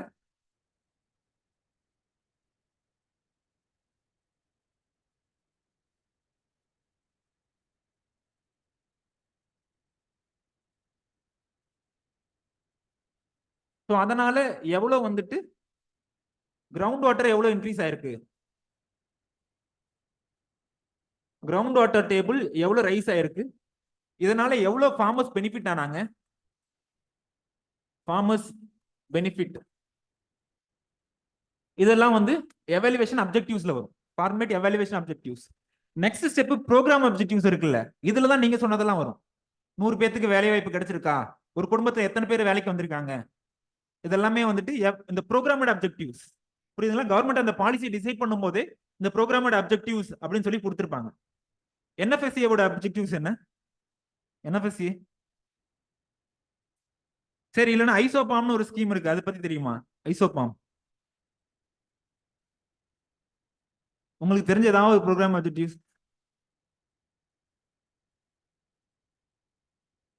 ட்ரைசம்னு ஒரு ஸ்கீம் இருக்குப்பா, நான் போன கிளாஸ் தான் நடத்தினேன். அந்த ப்ரோக்ராமோட ஆப்ஜெக்டிவ் என்னப்பா? எவ்வளவு ஏஜ் இருக்கு உங்களுக்கு? 18ல இருந்து 35 இருக்கவங்களுக்கு ஸ்கில் ட்ரைனிங் கொடுக்கணும். ஸோ அது வந்து அந்த ப்ரோக்ராமோட ஆப்ஜெக்டிவ். புரியுதுங்களா? அந்த ப்ரோக்ராம் டிசைட் பண்ணும்போதே இதெல்லாம் நம்ம அப்ஜெக்டிவ்ஸ் சொல்லி கொடுத்துருப்பாங்களே, லிஸ்ட் ஆஃப் அப்ஜெக்டிவ்ஸ். ஸோ அதுதான் வந்துட்டு இந்த ப்ரோக்ராம் அப்ஜெக்டிவ்ஸ் அப்படின்றது. புரியுதுங்களா? Classify the programme objectives. It is assumed that extension program, when formulated and implemented, will have specific and well-defined objectives. புரியுதுங்களா? எந்த அளவுக்கு அதை அச்சீவ் பண்ணிடணும், எதை அச்சீவ் பண்ணணும், எந்த அளவுக்கு அச்சீவ் பண்ணணும் அப்படின்றத வந்து அந்த இதுல கொடுத்துருப்பாங்க. அந்த ப்ரோக்ராம் பிளான் பண்ணும்போதே கொடுத்துருப்பாங்க லிஸ்ட் ஆஃப் அப்ஜெக்டிவ்ஸ் அப்படின்ட்டு. ஸோ அதை தான் வந்துட்டு ப்ரோக்ராம் அப்ஜெக்டிவ்ஸ் சொல்றோம். புரியுதுங்களா? ஸோ இந்த கேஸ்ல என்ன பண்ணலாம்? எம்ஜி நரேகால ப்ரோக்ராம் அப்ஜெக்டிவ் என்ன? 100 days எம்ப்ளாய்மெண்ட், 100 days வேஜ்ட் எம்ப்ளாய்மெண்ட் இருக்கணும், கொடுக்கணும் அப்படின்றது தான் வந்து ப்ரோக்ராமோட அப்ஜெக்டிவ்.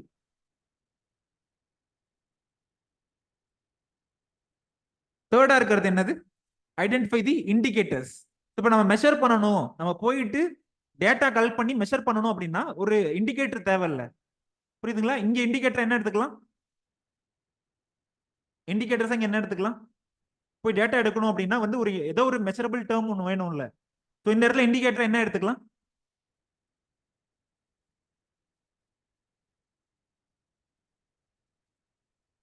லைவ்லிஹுட் எந்த அளவுக்கு எம்ஜி நரேகானால லைவ்லிஹுட் எந்த அளவுக்கு இம்ப்ரூவ் ஆயிருக்கு?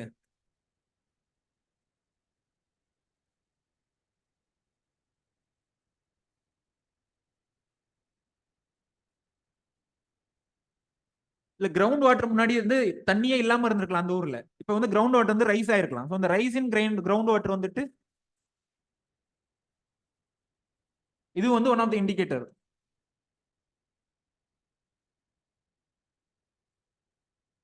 புரியுதுங்களா? ஸோ இதை தான் வந்து இண்டிகேட்டர்ஸ் சொல்றோம். எப்படி நம்ம மெஷர் பண்றது அப்படின்னு சொல்லிட்டு அவங்களோட பிஹேவியர்ல ஏதாவது சேஞ்ச் ஆயிருக்கலாம். முன்னாடி எல்லாமே வந்துட்டு ரைஸ் ரைஸ் ரைஸ்னு கல்டிவேட் பண்ணி எடுத்துருக்கலாம். பட் இப்போ வந்துட்டு ஏதாவது வேற ஒரு கிராப்புக்கு போயிருக்கலாம். புரியுதுங்களா? இப்போ வந்து பல்சஸோ இல்லை ஆயில் சீட்ஸோ போயிருக்கலாம். ஸோ அதை மெஷர் பண்றதுக்கு ஒரு இது வச்சிருப்போம்ல. ஸோ அதுதான் இண்டிகேட்டர்ஸ் அப்படின்னு சொல்லி சொல்றோம். Specify beneficiaries of the programme. Specify beneficiaries of the programme. இந்த ப்ரோக்ராம்ல பெனிஃபிஷரி யாரு? யார் யாரெல்லாம் இருக்காங்களோ. குடும்பத்துல எத்தனை பேர் போகலாம் அந்த வேலைக்கு? எல்லாருமே போயிடலாமா இல்ல 4 பேர் போலாமா? ஒரு குடும்பத்துல எத்தனை பேர் போகலாம்? எல்லாருமே போயிடலாமா?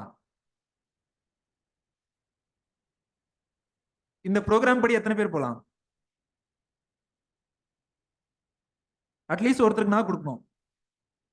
புரியுதுங்களா? Specify beneficiaries of the program.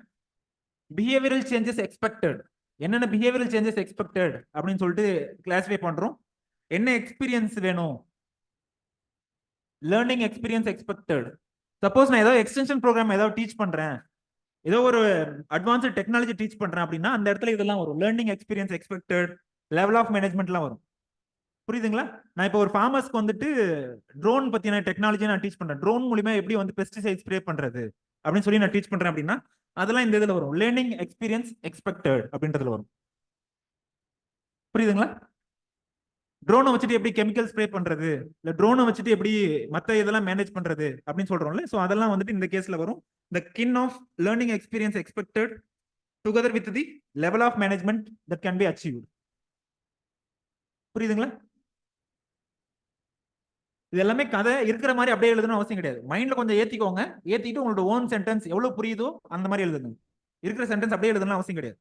Decide the kind of information needed. So இப்போ ஏதோ ஒரு ஸ்கீம் இப்போ எம்ஜி நரேகாவே பார்த்துட்டு இருந்தோம். இப்போ என்னென்ன இன்ஃபர்மேஷன் எனக்கு தேவை, என்னென்ன மாதிரியான இன்ஃபர்மேஷன் எனக்கு அந்த இதுல தேவை, அந்த ஊர்ல யார் யார் மொத்தம் எத்தனை பேர் இருக்காங்க, அந்த நரேகா ஸ்கீம்ல எத்தனை எம்ப்ளாயி ஒர்க் பண்ணாங்க, அந்த டேட்டா வேணும். ஒருத்தன் பேரும் என்ன, ஒருத்தன் பேரும் என்ன, ஒரு வருஷத்துல எத்தனை நாள் வந்தாங்க, ஒருத்தவங்களும் அவங்களுக்கு சம்பளம் எவ்வளவு கொடுத்தோம், அவங்க ஒரு நாள்ல என்ன மொத்தமா சேர்ந்து ஒரு வாரத்துல என்ன கான்ட்ரிபியூட் பண்ணாங்க எல்லாரும். இது எல்லாமே என்னத்துல வருது? Information, kind of information needed. புரியுதுங்களா? புரியுதுங்களா? இது எல்லாமே kind of information needed. Specify the information to be collected. Specify the information to be collected. So எந்த டைம்ல தேவை, எவ்வளவு அமௌண்ட் ஆஃப் இன்ஃபர்மேஷன் தேவை, இது எல்லாத்தையும் நம்ம ஸ்பெசிஃபை பண்ணணும். புரியுதுங்களா? அந்த எம்ஜி நரேகா ஸ்கீம்ல நமக்கு என்னென்ன இன்ஃபர்மேஷன் தேவை, ஒரு லேபரோட பேர் என்ன, அவங்களோட வீட்ல அவங்களோட டீடைல்ஸ் என்ன, அவங்களோட இன்கம் எவ்வளவு ஆயிருக்கு, ஒரு வருஷத்துக்கு எவ்வளவு நாள் வந்து ஒர்க் பண்ணிருக்காங்க, புரியுதுங்களா? ஒரு குடும்பத்துல எத்தனை பேர் வந்திருக்காங்க, அவங்க என்ன ஆக்டிவிட்டி இன்வால்வ் ஆனாங்க, இந்த மாதிரி டேட்டா கலெக்ட் பண்றோம்ல, ஒரு மாசத்துல அவங்களோட கான்ட்ரிபியூஷன் என்ன, புரியுதுங்களா? டுகெதர் கலெக்டிவாவோ இல்லை இண்டிவிஜுவலாவோ ஒரு மாசத்துல அவங்களோட ஆக்டிவிட்டி என்ன அப்படின்ற இன்ஃபர்மேஷன்லாம் இருக்குல்ல. ஸோ அதை தான் வந்துட்டு specify the kind of information needed அப்படின்னு சொல்றோம். புரியுதுங்களா? இப்போ நான் எவாலுவேட் பண்ணணும் அப்படின்னா எனக்கு ஒரு இன்ஃபர்மேஷன் தேவை இல்லை, ஏதோ ஒரு இன்ஃபர்மேஷன் வேணும், பேசிக் இன்ஃபர்மேஷன். அதை வச்சுதான் அதுக்கப்புறம் சக்சஸா இல்ல ஃபெயிலியரா அப்படின்னு சொல்றோம். புரியுதுங்களா? ஸோ இந்த ஒரு இன்ஃபர்மேஷன் போய் கலெக்ட் பண்றோம், வீடா போய் கலெக்ட் பண்ணலாம், இல்ல பஞ்சாயத்துல கேட்டோம் அப்படின்னா அவங்களே இந்த டேட்டாவும் கொடுத்துருவாங்க. வில்லேஜ் பஞ்சாயத்து நீங்க கேட்டீங்க அப்படின்னா அவங்களே இந்த மாசம் வந்து இவ்வளவு பேர் வந்தாங்கப்பா லேபர்ஸ், இந்த குடும்பத்துல இருந்து இவ்வளவு பேர் வந்தாங்க, இவ்வளவு நாள் வேலை செஞ்சாங்க, 30 நாள்ல இவங்க இவ்வளவு நாள் தான் வேலை செஞ்சாங்க, அவங்களுக்கு இவ்வளவு சம்பளம் கொடுத்துருக்கோம், அவங்க செஞ்ச வேலை இது அப்படின்னு சொல்லி அவங்களே கை காட்டுவாங்க. புரியுதுங்களா? அந்த இன்ஃபர்மேஷன் எல்லாத்தையும் வாங்கிக்கிறோம். புரியுதுங்களா? அடுத்த ஸ்டெப் என்ன? சாம்பிளிங். சாம்பிளிங்னா இங்க என்ன மீனிங்? ஒரு சில இடத்துல நம்ம போய் சர்வே எடுக்கிற மாதிரி இருக்கும். எப்பனாவது உங்களை சாம்பிளிங் எடுக்க, சாம்பிள் சர்வே எடுக்க விட்டுருக்காங்களா? போனது இல்லையா சாம்பிள் சர்வேக்கு?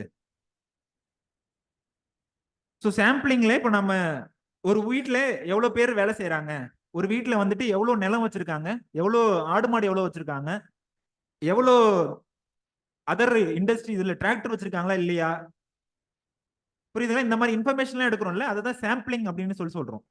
புரியுதுங்களா? சாம்பிளிங்னா என்ன? சப்போஸ் இங்க இருக்க மொத்த பேரும் இருக்காங்க, இப்ப எப்படி டீச் பண்ணிருக்காரு, இந்த ஃபேக்கல்டி வந்து எப்படி டீச் பண்ணிருக்காரு அப்படின்றத எவாலுவேட் பண்ணணும், இன்ஸ்டியூட்ல வந்து எவாலுவேட் பண்ணணும் அப்படின்னா உங்க எல்லாத்தையும் கூப்பிட்டு கேட்க முடியாது.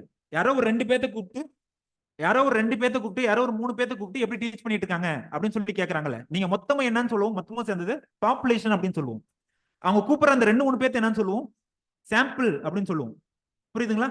ஒரு சாப்பாடோ பிரியாணியோ நல்லா இருக்கா அப்படின்னா மொத்தத்தையும் சாப்பிட்டு பார்த்து நம்ம சொல்றது இல்ல, ஒரு 2-3 கொஞ்சோண்டு எடுத்து சாப்பிட்டு பரவாயில்லப்பா நல்லா இருக்கு, உப்பு காரம் எல்லாம் நல்லா இருக்குன்னு சொல்றது, அதான் சாம்பிளிங் அப்படின்றது. புரியுதுங்களா? ஒரு ஸ்மால் பாப்புலேஷன் எடுத்துக்கிட்டு, இது மொத்த பாப்புலேஷன் அப்படின்னா இதுல இருந்து ஒரு ஸ்மால் சாம்பிள் எடுத்துக்கிட்டு எப்படி ஒர்க் ஆயிருக்கு, எப்படி பண்ணிருக்காங்க, நல்லா இருக்கா, நல்லா பண்ணிருக்காங்களா இல்லையா அப்படின்னு சொல்றோம்ல, அதான் சாம்பிளிங். இதுல என்னென்ன டைப்ஸ் இருக்குன்னு சொல்லியிருந்தேன்? Random sampling, biased sampling, stratified sampling.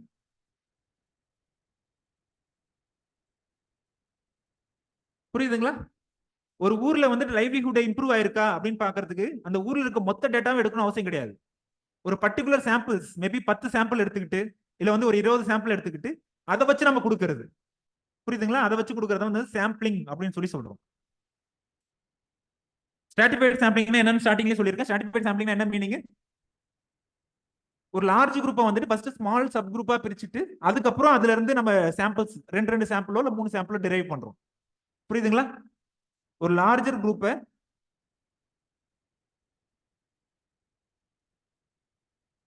Small sub குரூப்பா பிரிக்கிறோம்.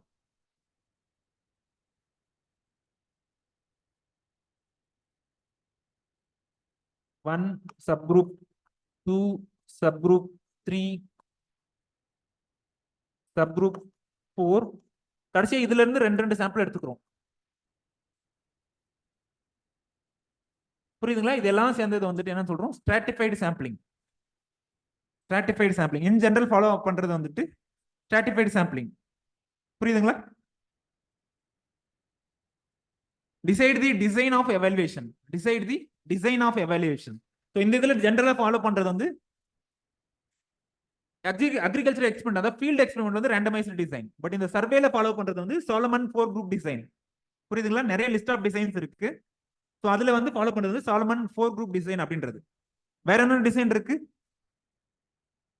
1 group pre test post test design, இல்ல statistic group comparison, pre test post test control group design. In general follow பண்றது வந்து இந்த டிசைன் சாலமன் 4 குரூப் டிசைன் அப்படின்றது.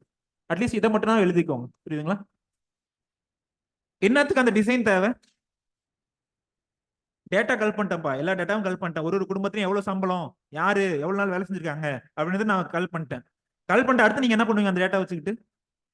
ஒருவேளை சின்ன டேட்டாவா இருந்துச்சு அப்படின்னா நீங்களே பார்த்து அப்சர்வ் பண்ணி இதுதான் நடந்திருக்குன்னு சொல்லிடுவீங்க. சின்ன டேட்டாவா இருந்துச்சுன்னா 10 பேர் 10 டேட்டா அப்படின்னா. டேட்டா கொஞ்சம் பெருசா ஹியூஜ் வால்யூமா இருந்துச்சுன்னா என்ன பண்ணுவீங்க? ஒரு 1000 பேர்த்தோட டேட்டா இருக்கு, இப்ப என்ன பண்ணுவீங்க நீங்க? கொஸ்டின் புரியுதாப்பா? சின்ன டேட்டாவை 10 பேர் தான் கொடுத்துருக்கோம் அப்படின்னா அந்த 10 பேர்த்து டேட்டாவை உங்களோட மைண்டே பார்த்து படிச்சு பார்க்கும்போது சொல்லிடும் இதான் நடந்திருக்கு அப்படின்றது. ஒருவேளை டேட்டா வால்யூம்னஸா இருக்கு, லார்ஜ் வால்யூமா இருந்துச்சு அப்படின்னு நீங்க என்ன பண்ணுவீங்க? அதை அனலைஸ் பண்றதுக்கு ஒரு சாஃப்ட்வேர் தேவை.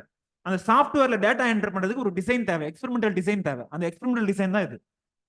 புரியுதுங்களா? அது எல்லாமே சாஃப்ட்வேர்ல கொடுத்தோம் அப்படின்னா சாஃப்ட்வேரே நமக்கு ரிசல்ட் கொடுத்துரும், ஃபைனல் ரிசல்ட் இதுதான் அப்படின்னு சொல்லிட்டு. அந்த சாஃப்ட்வேர்ல ஃபீட் பண்ணணும் அப்படின்னா ஒரு எக்ஸ்பெரிமெண்டல் டிசைன் தேவை. அந்த டிசைன் தான் வந்து இந்த சாலமன் 4 குரூப் டிசைன் அப்படின்றது. புரியுதுங்களா? புரிஞ்சுதா டிசைன் எதுக்காக தேவைன்ட்டு?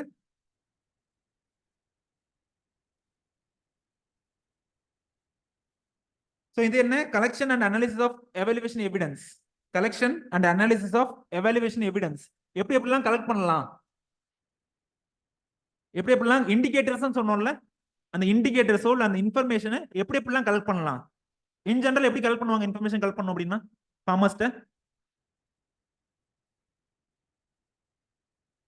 1-to-1 கொஸ்டினர் மாதிரி கொடுத்துருவாங்க. ஒரு கொஸ்டினர் மாதிரி உங்க வீட்டுல வந்திருக்காங்களா சென்சஸ்க்கு, சோசியோ எக்கனாமிக் சென்சஸ்க்கோ இல்ல மத்த எதுக்கோ ஒரு கொஸ்டினர் மாதிரி கொடுத்துருவாங்க, தம்பி நீங்க ஃபில் பண்ணி கொடுங்க அப்படின்னு சொல்லி பண்ணுவாங்க. புரியுதுங்களா? அது கூட ஃபாலோ பண்ணலாம். புரியுதுங்களா? கொஸ்டினர் மாதிரி இருக்கும், மெயில் கொஸ்டினர் அப்படின்றது. சம்டைம்ஸ் உங்களோட மெயிலுக்கு கூட வரும், நீங்க இந்த இதோட நாங்க ஒரு சர்வே எடுத்துட்டு இருக்கோம், நீங்க இதுக்கு ரெஸ்பான்ஸ் ஃபில் பண்ணுங்க அப்படின்னு சொல்லி வரும். நீங்க எத்தனை டைம் ப்ரிலிம்ஸ் கொடுத்துருக்கீங்க, நீங்க எத்தனை டைம் மெயின்ஸ் கொடுத்துருக்கீங்க, எத்தனை டைம் இன்டர்வியூ போயிருக்கீங்க, என்ன ஆப்ஷனல் சப்ஜெக்ட். ஒரு சில வெப்சைட் அசஸ் பண்ணணும்னாலே ஒரு சர்வேக்கு ஆன்சர் பண்ணாதான் அந்த வெப்சைட்டுக்குள்ளே போக முடியும். பைஜூஸ் ஒரு வெப்சைட்டா இருந்தாலும் சரி, ஒரு சில வெப்சைட்டுக்கு என்ட்ரா இது பண்ணணும் அப்படின்னா. ஸோ இந்த மாதிரி இருக்கிறத வந்து என்ன சொல்றோம், கொஸ்டினர் டைப் அப்படின்னு சொல்லி சொல்றோம். அது இல்லாம வேற என்னென்ன இருக்கு? Case studies. கேஸ் ஸ்டடிஸ்ல என்ன பண்ணுவோம்? கேஸ் ஸ்டடிஸ்ல இன்டெப்தா இன்னும் கொஞ்சம் இன்டெப்தா இறங்கி மொத்தமா அந்த ஊரே எப்படி பெனிஃபிட்டா இருக்கு அதை நல்ல இன்டெப்த் அனாலிசிஸ் கொடுக்கறது வந்து கேஸ் ஸ்டடிஸ் அப்படின்னு சொல்லி சொல்றோம். இதெல்லாம் case studies, personal interview, systematic field observations, distributed questionnaires. Mail அனுப்பணும் அப்படின்னா மெயில் கொஸ்டினர், நம்ம இண்டிவிஜுவலா ஜெராக்ஸ் எடுத்து போய் கொடுத்தோம் அப்படின்னா டிஸ்ட்ரிபியூட்டட் கொஸ்டினர்ஸ் அப்படின்னு சொல்லி சொல்றோம். Systematic study of secondary data, group interviews. Group இன்டர்வியூஸ்னா என்ன பண்ணுவோம்? 1-to-1 இன்டர்வியூ எடுக்காம மொத்தமா ஃபார்மர்ஸ் எல்லாம் சேர்ந்து பேசுறோம்ல, அதான் வந்து குரூப் இன்டர்வியூஸ் அப்படின்னு சொல்றோம். செகண்டரி டேட்டா அப்படின்றது என்ன மீனிங் யாருன்னா சொல்லுங்க. இங்க சிஸ்டமேட்டிக் ஸ்டடி ஆஃப் செகண்டரி டேட்டான்னு இருக்குல்ல, அதுக்கு என்ன மீனிங் செகண்டரி டேட்டாக்கு?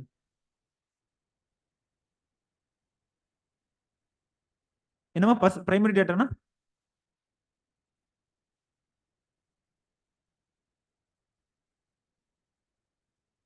அது இல்ல,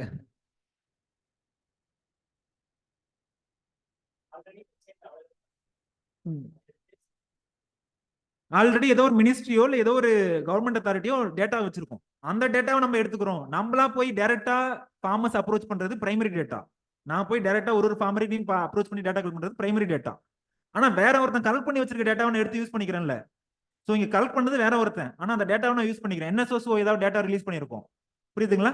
சோ இல்ல வேற ஏதாவது ஒரு மினிஸ்ட்ரி வந்து ஏதாவது data, ministry of statistics and programme implementation ஏதாவது டேட்டா ரிலீஸ் பண்ணிருக்கோம், அந்த டேட்டாவை யூஸ் பண்ணிட்டோம் அப்படின்னா செகண்டரி டேட்டாவில் ஆயிடும். புரியுதுங்களா? ஸோ இதெல்லாம் தான் வந்துட்டு நமக்கு கிடைக்கக்கூடிய டேட்டா.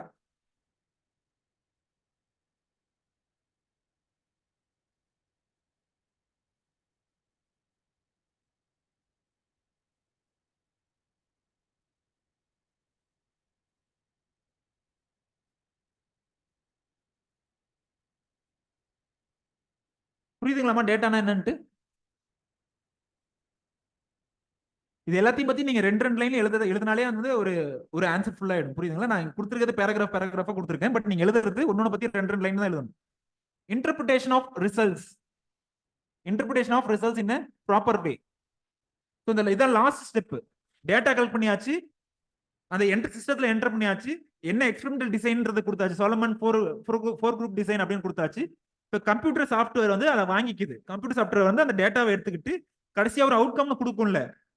ஸோ அந்த அவுட்கம் நம்ம பார்த்து இதுதான் நடந்திருக்கு, இந்த ஊர்ல இதுதான் நடந்திருக்கு, நம்ம கொடுத்த பணம் எதுவும் போய் சேரவே இல்லை, இல்ல இந்த ஊர்ல வந்துட்டு பரவாயில்லப்பா நம்ம கொடுத்த பணம் எல்லாமே ஒர்த்தியா போய் சேர்ந்திருக்கு, ஃபார்மர்ஸோட லைவ்லிஹுட் இம்ப்ரூவ் ஆயிருக்கு, இருக்கக்கூடிய மக்களோட இன்கம் எல்லாம் இம்ப்ரூவ் ஆயிருக்கு, எஜுகேஷன் லெவல் இம்ப்ரூவ் ஆயிருக்கு, இதெல்லாம் நம்ம சொல்றோம்ல கடைசியா. ஸோ அதை வந்து இன்டர்பிரிட்டேஷன் அப்படின்னு சொல்லி சொல்றோம். புரியுதுங்களா? இதான் ஃபைனல் ஸ்டேஜ். ஃபைனல் ஸ்டேஜ்ல இதான் இன்டர்பிரிட்டேஷன். டேட்டாவை பார்த்துட்டு இதான் நடந்திருக்கு, இவங்கெல்லாம் டேட்டா எக்ஸ்பர்ட்டா இருப்பாங்க. புரியுதுங்களா? ஸோ இதான் நடந்திருக்கு அப்படின்னு சொல்லி இன்டர்பிரட் பண்றாங்கல்ல, அதுதான் வந்து இன்டர்பிரிட்டேஷன். பிரதான் மந்திரி கிராம் சதக் யோஜனா இருக்கு அப்படின்னா பரவாயில்லப்பா, அந்த ஊர்ல ரோடு போட்டதுனால நிறைய ஸ்கூல் குழந்தைங்க இப்ப படிக்க ஆரம்பிச்சிட்டாங்க. முன்ன ஸ்கூலுக்கு போகாம இருந்தாங்க, ஆனா இப்ப அந்த ஸ்கூல் குழந்தைங்க எல்லாம் போக ஆரம்பிச்சிட்டாங்க. இப்போ பிரெக்னன்சினா எல்லாம் உடனே போயிடுறாங்க, ஹாஸ்பிட்டலுக்கு ரீச் ஆயிடுறாங்க. ஸோ பிரெக்னன்சினால அந்த டைம்ல ஆகக்கூடிய டெத்ஸ் எல்லாம் குறைஞ்சிருக்கு அப்படின்னு சொல்லி ஃபைனலா ஒரு இன்டர்பிரேஷன் வரும்ல. ஸோ அதான் வந்து இந்த ஃபைனல் ஸ்டேஜ் அப்படின்றது. புரியுதுங்களா? இப்போ எம்ஜி நரேகா இருக்கு அப்படின்னா அதை ஃபைனலா அவுட்கம் என்ன சொல்றோம் அப்படின்றது. புரிஞ்சுதுங்களா? இந்த ஸ்டெப்ஸ் என்னன்ட்டு 8 ஸ்டெப்ஸ். உள்ள இருக்கிறது எல்லாமே கதையா தான் இருக்கும். புரியுதுங்களா? எழுதுறது வந்து ஒன்னொன்னு பத்தி எப்படி புரிஞ்சிருக்கோ அதை மட்டும் எழுதுங்க. Types of evaluation. அடுத்து என்ன? Types of evaluation. என்னென்ன டைப்ஸ் ஆஃப் எவாலுவேஷன், எந்த ஸ்டேஜ்ல ப்ரிப்பேர் பண்றோம், இல்ல என்ன பர்பஸ்க்காக நம்ம எவாலுவேட் பண்றோம், இல்ல எந்த ஸ்டேஜ்ல பண்றோம் அப்படின்றதெல்லாம் பேசிஸா வச்சுக்கிட்டு நம்ம எவாலுவேஷன் வந்து டைப்ஸா பிரிக்கிறோம். புரியுதுங்களா? ஸோ ஃபர்ஸ்ட் கேஸ் வந்து எதை பேசிஸா வச்சு பிரிக்கிறோம்? பர்பஸ் வச்சு. According to the purpose for which we conduct evaluation. According to the purpose for which we conduct the evaluation. So இதை வச்சு ஃபார்மேட்டிவ் எவாலுவேஷன் பிரிக்கிறோம். ரெண்டாவதா இருக்கிறது சம்மேட்டிவ் எவாலுவேஷன். ஃபார்மேட்டிவ் எவாலுவேஷன் செகண்டா இருக்கிறது என்ன? Summative evaluation. ஃபார்மேட்டிவ்ன்றது என்ன மீனிங்? ஃபார்மேட்டிவோட பர்பஸ் என்ன? அந்த ப்ரோக்ராமோட வீக்னஸ் என்ன? இதை வந்து ஸ்டார்டிங்லேயே கண்டுபிடிக்கிறோம்ல. சப்போஸ் ஏதோ ஒரு எக்ஸாம்பிள் சொல்லுங்க, ஏதோ ஒரு ப்ரோக்ராம் சொல்லுங்க.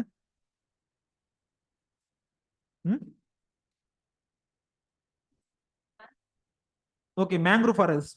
அந்த ப்ரோக்ராம் போயிட்டு இருக்கும் போதே அது உண்மையிலேயே ஒழுங்கா டைரக்ஷன்ல போயிட்டு இருக்கா, அதுக்கு ஏதாவது வீக்னஸ் இருக்கா, இல்ல ஏதாவது ராங் டைரக்ஷன்ல போகுதா அப்படின்னு சொல்லி கண்டுபிடிக்கிறோம்ல. அந்த ப்ரோக்ராமோட வீக்னஸ் என்னன்றதை இனிஷியல் ஸ்டேஜ்ல கண்டுபிடிக்கணும். புரியுதுங்களா? கடைசி வரைக்கும் விட்டுட்டு ஐயோ போயிடுச்சுன்னு அப்படின்னு ஃபீல் பண்ணக்கூடாது. புரியுதுங்களா? இதான் இந்த இதுல இருக்குல்ல, early feedback on programme weakness. Early feedback on programme weakness. So அதை என்னன்னு சொல்றோம்? ஃபார்மேட்டிவ் எவாலுவேஷன் அப்படின்னு சொல்றோம். எர்லி ஃபீட்பேக் உடனே கிடைச்சிடுது, அந்த வீக்னஸ் என்ன ஸ்ட்ரென்த் என்ன அப்படின்றது. சம்மேட்டிவ் எவாலுவேஷன் என்ன மீனிங்? சம்மேட்டிவ் எவாலுவேஷன் என்ன மீனிங்? எல்லாம் முடிஞ்சதுக்கு அப்புறம் வந்துட்டு ஒரு இது கிடைக்குது இல்ல. ஸோ அதுதான் வந்துட்டு சம்மேட்டிவ் எவாலுவேஷன் அப்படின்னு சொல்லி சொல்றோம். எல்லாம் முடிஞ்சதுக்கு அப்புறம் அக்கம்ப்ளிஷ்மெண்ட் என்ன, அச்சீவ்மெண்ட்ஸ் என்ன இப்படின்லாம் பாக்குறோம்ல. ஸோ அதுதான் வந்து சம்மேட்டிவ் எவாலுவேஷன் அப்படின்னு சொல்றோம். After the completion of the program. என்ன? After the completion of program. Purpose என்ன? அக்கம்ப்ளிஷ்மெண்ட் இல்லைன்னா அச்சீவ்மெண்ட்ஸ் என்ன? என்ன அச்சீவ் பண்ணியிருக்கோம்? இது வந்து after the completion of the program. புரியுதுங்களா? இது எதை பேசிஸா வச்சு பிரிக்கிறது? இந்த இது ப்ரோக்ராம் பர்பஸ் வச்சு. ஃபர்ஸ்ட் இருக்க அந்த ஃபார்மேட்டிவோட பர்பஸ் என்ன? எர்லி ஸ்டேஜ்ல வீக்னஸ் தான் என்ன, என்னென்ன வீக்னஸ் இருக்கு அப்படின்னு தெரிஞ்சுக்கிறதுக்காக பண்றது வந்து ஃபார்மேட்டிவ். இதுவே சம்மேட்டிவ் அப்படின்னா என்ன meaning? After the completion of programme. அதே மாதிரி பர்பஸ் என்னன்னா அப்ஜெக்டிவ்ஸ், என்ன வந்துட்டு அக்கம்ப்ளிஷ் ஆயிருக்கு, என்ன ஃபுல்ஃபில் ஆயிருக்கு. புரியுதுங்களா? அக்கம்ப்ளிஷ்மெண்ட் என்ன? அச்சீவ்மெண்ட் அப்படின்னு சொல்லலாம். புரியுதுங்களா? அந்த ப்ரோக்ராம் முடிஞ்சதுக்கு அப்புறம் என்ன அச்சீவ் பண்ணியிருக்கோம் அப்படின்றதுதான். புரியுதுங்களா? சப்போஸ் பல்ஸோட ப்ரொடக்டிவிட்டி இன்க்ரீஸ் பண்றதுக்கு ஏதாவது ஒரு ஸ்கீம் சொல்லுங்க.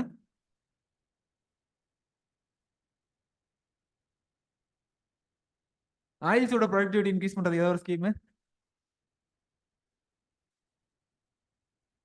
ஐசோபாம்னு ஒரு ஸ்கீம் இருக்குன்னு வச்சுப்போம். ஐசோபாம்னு ஒரு ஸ்கீம் இருக்கு. இந்த ஐசோபாம் ஸ்கீம் இம்ப்ளிமெண்ட் பண்ணும்போதே அந்த எர்லி ஸ்டேஜ்லயே வந்துட்டு இல்ல இந்த ஊர்ல இதெல்லாம் செல்லுபடி ஆகாது, மக்கள் நம்ம எவ்வளவு சொன்னாலும் கேட்க மாட்டாங்க, அந்த எர்லி ஸ்டேஜ்ல வீக்னஸ் நம்ம தெரிஞ்சுக்கிறோம்ல. அந்த ஐசோபாம் ஸ்கீம் இம்ப்ளிமெண்ட் பண்ற அந்த எர்லி ஸ்டேஜ்ல நம்ம வீக்னஸ் தெரிஞ்சுக்கிறோம்ல, அது வந்து ஃபார்மேட்டிவ்ல வருது. செகண்ட் கேஸ் வந்துட்டு இந்த ஐசோபாம் ஸ்கீம் ஃபுல்லா கம்ப்ளீட்டா இம்ப்ளிமெண்ட் பண்ணியாச்சு, ஃபண்ட் மொத்தமா செலவு பண்ணியாச்சு, ஃபார்மர்ஸ்க்கு என்னென்ன சீட்ஸ், பல்ஸோட சீட்ஸ் என்ன தேவையோ, இல்ல பல்ஸுக்கு என்னென்ன கெமிக்கல் தேவையோ, ஆயில் சீட்ஸ்க்கு என்னென்ன கெமிக்கல் தேவையோ, ஆயில் சீட்ஸ்க்கு என்னென்ன சீட்ஸ் தேவையோ எல்லாத்தையும் கொடுத்துட்டோம். இருக்கக்கூடிய ஃபண்ட் எல்லாம் செலவாயிடுச்சு. எல்லாம் முடிஞ்சதுக்கு அப்புறம் எந்த அளவுக்கு அச்சீவ் பண்ணியிருக்கோம், எந்த அளவுக்கு நம்ம ப்ரொடக்ஷன் அச்சீவ் பண்ணியிருக்கோம், எந்த அளவுக்கு நம்ம ப்ரொடக்டிவிட்டியை இன்க்ரீஸ் பண்ணியிருக்கோம் அப்படின்னு சொல்லி பாக்குறது என்ன? சம்மேட்டிவ். ஆஃப்டர் த இங்க என்ன, இங்க சம்மேட்டிவ்ல என்னென்ன keyword? After the completion of programme. ஒன்னு வந்து after the completion of programme, இன்னொன்னு வந்து அக்கம்ப்ளிஷ்மெண்ட் என்ன, அச்சீவ்மெண்ட் என்ன. இந்த கேஸ்ல அச்சீவ்மெண்ட் என்ன? ஐசோபாம்ல அச்சீவ்மெண்ட் என்ன? ப்ரொடக்ஷன் எவ்வளவு இன்க்ரீஸ் ஆயிருக்கு அப்படின்னு பாக்குறது. புரியுதுங்களா? ப்ரொடக்ஷன் எவ்வளவு இன்க்ரீஸ் ஆயிருக்கு அப்படின்றத பாக்குறது வந்து இங்க அச்சீவ்மெண்ட். இதை எதை பேசிஸா வச்சு? பர்பஸ் பேசிஸா வச்சு. பர்பஸ் பேசிஸா வச்சு இந்த இது இருக்குல்ல, ஹைலைட் பண்ணிருக்கலாம், அதை மட்டும் மேபி அன்லைன் பண்ணிட்டே போங்க. புரியுதுங்களா?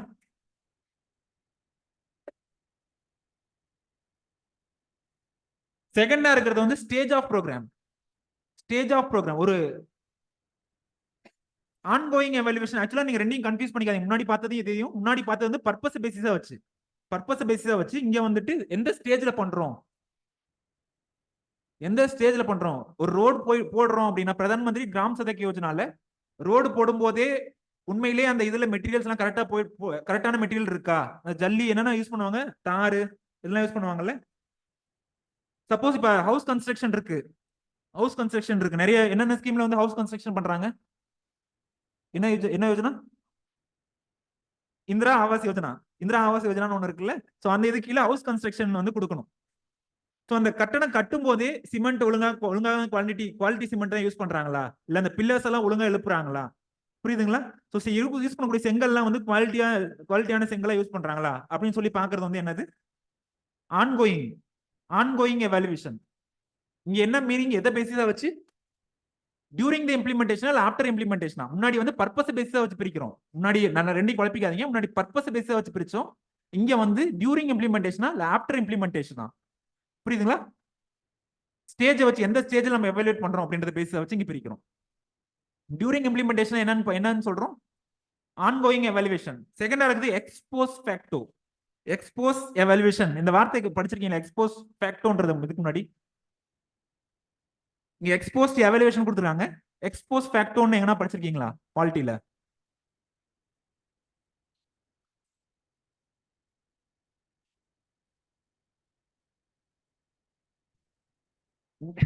எக்ஸ்போஸ் ஃபேக்டோ ஆன்லைன்ல யாரும் ஆன்சர் பண்ணுங்கம்மா. கண்டிப்பா பாலிட்டியில இதை படிக்காம நீங்க போயிருக்க முடியாது.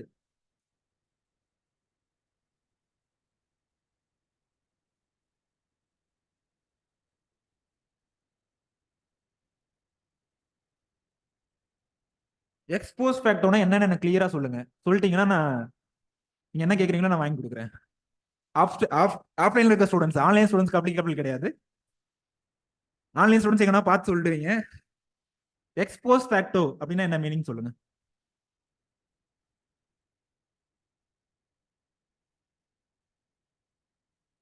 என்னப்பா? பை டிஃபால்ட் இல்ல, நீங்க சொல்றது டிஃபேக்டோ டிஜுவர் அந்த மாதிரி சொல்றீங்கன்னு நினைக்கிறேன்.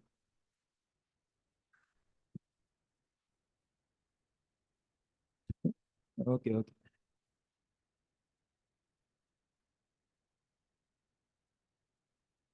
சொல்லுங்கம்மா என்ன meaning ex post ஃபேக்டோனா?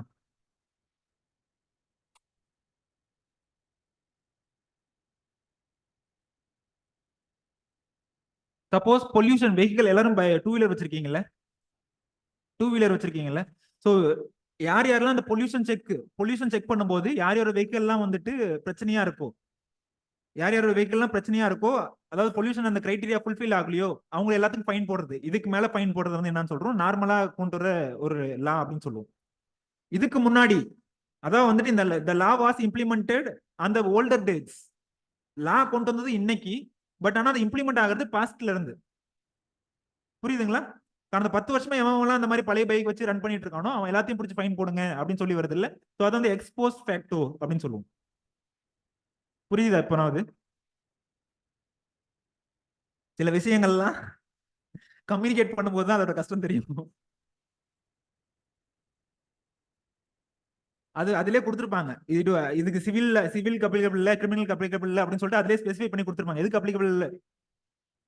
It was not applied for criminal case but civil கேஸ்க்கு அப்ளிகபிள்.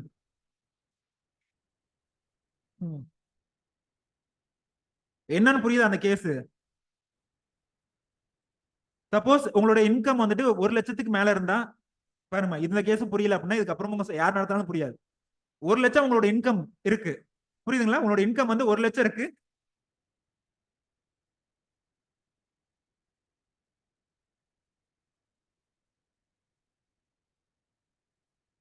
சப்போஸ் உங்களோட இன்கம் வந்து 1 லேக் இருக்கு, 1 லேக்குக்கு வந்துட்டு 25% டாக்ஸ்னு கொண்டு வந்துடுறாங்க. இப்போல இருந்து கொண்டு வராங்க. ஸோ அப்போ எவ்வளவு உங்களோட டாக்ஸ்? 25,000. இதுக்கு மேல இது இம்ப்ளிமெண்ட், அதாவது இப்ப அக்டோபர் மந்த் சேலரி, அடுத்து வந்து நவம்பர் மந்த் சேலரி, இதுல இது இம்ப்ளிமெண்ட் ஆகுது அப்படின்னா வந்து நார்மலா இது சொல்றோம். இதுவே எக்ஸ்போஸ் ஃபேக்டோ அப்படின்னா இட் வாஸ் இம்ப்ளிமெண்டட் ஃப்ரம் 2015. 2015ல இருந்து நீங்க வாங்கின சம்பளத்துல 25% நீங்க டாக்ஸா கட்டணும் அப்படின்றது வந்து எக்ஸ்போஸ் ஃபேக்டோ அப்படின்னு சொல்றோம். 2015ல இருந்து நீங்க வாங்கின சம்பளத்துல 25% வந்து டாக்ஸா கட்டணும் அப்படின்றது வந்து எக்ஸ்போஸ் ஃபேக்டோ அப்படின்னு சொல்றோம்.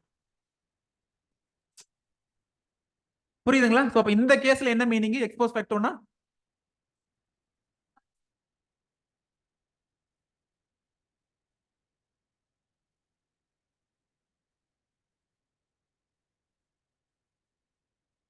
எவல்யூஷன் இப்ப கிட்டத்தட்ட வந்து எவல்யூஷன் இப்பதான் கண்டக்ட் பண்றோம். ஆனா அந்த ப்ரோக்ராம் இம்ப்ளிமெண்ட் முடிஞ்சது வந்து பழைய காலத்துல. புரியுதுங்களா? அந்த ப்ரோக்ராம் வந்து முடிஞ்சது வந்து பழைய காலத்துல. யோசிச்சு ஒரு எக்ஸாம்பிள் சொல்லுங்க, இந்த இடத்துல இது தேவைப்படும் அப்படின்னு சொல்லிட்டு. இந்த ப்ரோக்ராம் முடிஞ்சது 10 வருஷத்துலப்பா, 10 வருஷத்துக்கு முன்னாடி முடிஞ்சிச்சு. 2015ல முடிஞ்சிச்சு, இல்ல 2016ல முடிஞ்சது. அந்த ப்ரோக்ராம் இப்ப பிடிச்சி நான் எவாலுவேட் பண்ணிட்டு இருக்கேன், ஒழுங்கா நடந்திருக்கா இல்லையான்ட்டு. இது எந்த இடத்துல யூஸ் ஆகும்?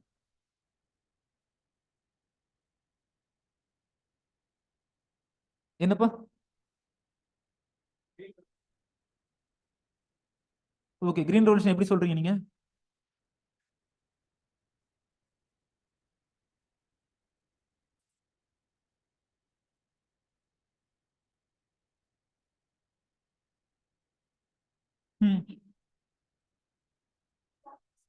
பாப்புலேஷன் பாலிசி இது நிறைய இடத்துல யூஸ் பண்ணலாம், நீங்க சொன்ன எல்லா இடத்துலயுமே யூஸ் பண்ணலாம். புரியுதுங்களா? சோ என்னன்னா அந்த ஸ்கீம் முடிஞ்சது ஒரு டேட், எவல்யூஷன் பண்ணது 10 வருஷம் கழிச்சு, 15 வருஷம் கழிச்சு.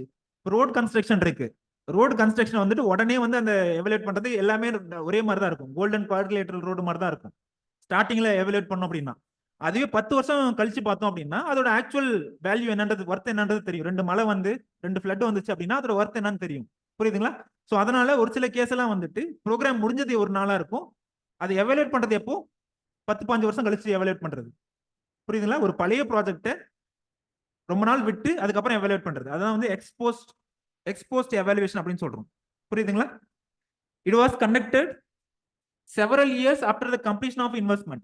Several years after the completion of investment. புரியுதுங்களா? இதான் செகண்ட் கேஸ் அப்படின்னு சொல்றோம். ஃபர்ஸ்ட் பார்த்தது என்ன? Based on the purpose. இங்க based on the stage of program, எந்த ஸ்டேஜ்ல நம்ம பார்க்கறோம் அப்படின்றது. தேர்டா இருக்க கிளாசிபிகேஷன் என்ன? ஃபர்ஸ்ட் என்ன பார்த்தோம்? ஃபர்ஸ்ட் 2 டைப் என்ன பார்த்தோம்? பர்பஸ் வச்சு எப்படி பிரிச்சோம்? Formative, summative. செகண்டா இருக்கிறது ஸ்டேஜ் வச்சு பிரிச்சோம். ஸ்டேஜ் வச்சு என்னன்னு பிரிச்சோம்? ஆன்கோயிங் எவாலுவேஷன், எக்ஸ்போஸ்ட் எவாலுவேஷன் அப்படின்னு பார்த்தோம். தேர்டா இருக்கிறது வந்து என்ன? Nature of evaluation. Nature of evaluation. So nature of evaluation வச்சுட்டு நிறைய பிரிக்கிறோம், 5 டைப்பா பிரிக்கிறோம். ஃபர்ஸ்ட் இருக்கிறது என்ன? Casual everyday evaluation. Casual everyday evaluation. செகண்டா இருக்கிறது செல்ஃப் செக்கிங் எவாலுவேஷன். தேர்டா இருக்கிறது do it yourself evaluation. ஃபோர்த்தா இருக்கிறது வந்துட்டு எக்ஸ்டென்ஷன் ஸ்டடீஸ். எம்எஸ்சி பிஹெச்டி தீசிஸ்லாம் பண்றாங்கல்ல, எம்எஸ்சி பிஹெச்டி தீசிஸ்லாம் பண்றாங்கல்ல, எக்ஸ்டென்ஷன்ல ஒர்க் பண்றாங்கல்ல, ஸோ அதெல்லாம் வந்துட்டு எக்ஸ்டென்ஷன் ஸ்டடீஸ்ல போயிடுது. சயின்டிபிக் ரிசர்ச்ன்றது லாஸ்ட் கேஸ். புரியுதுங்களா? ஸோ இந்த இதுல இருந்து இப்படி மூவ் ஆக காம்ப்ளெக்சிட்டி அதிகமாயிட்டே போகுது. புரியுதுங்களா? Increasing the level of complexity. லாஸ்டா இருக்க சயின்டிபிக் ரிசர்ச்லாம் யார் கண்டக்ட் பண்ணுவா? It was conducted by the, it will be conduct by the scientist, ICAR சயின்டிஸ்டோ.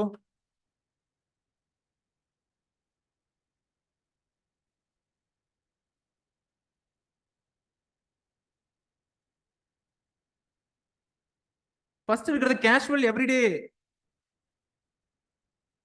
Evolution. என்ன பண்ணுவோம் அதுல? ஃபர்ஸ்ட் கேஸ்ல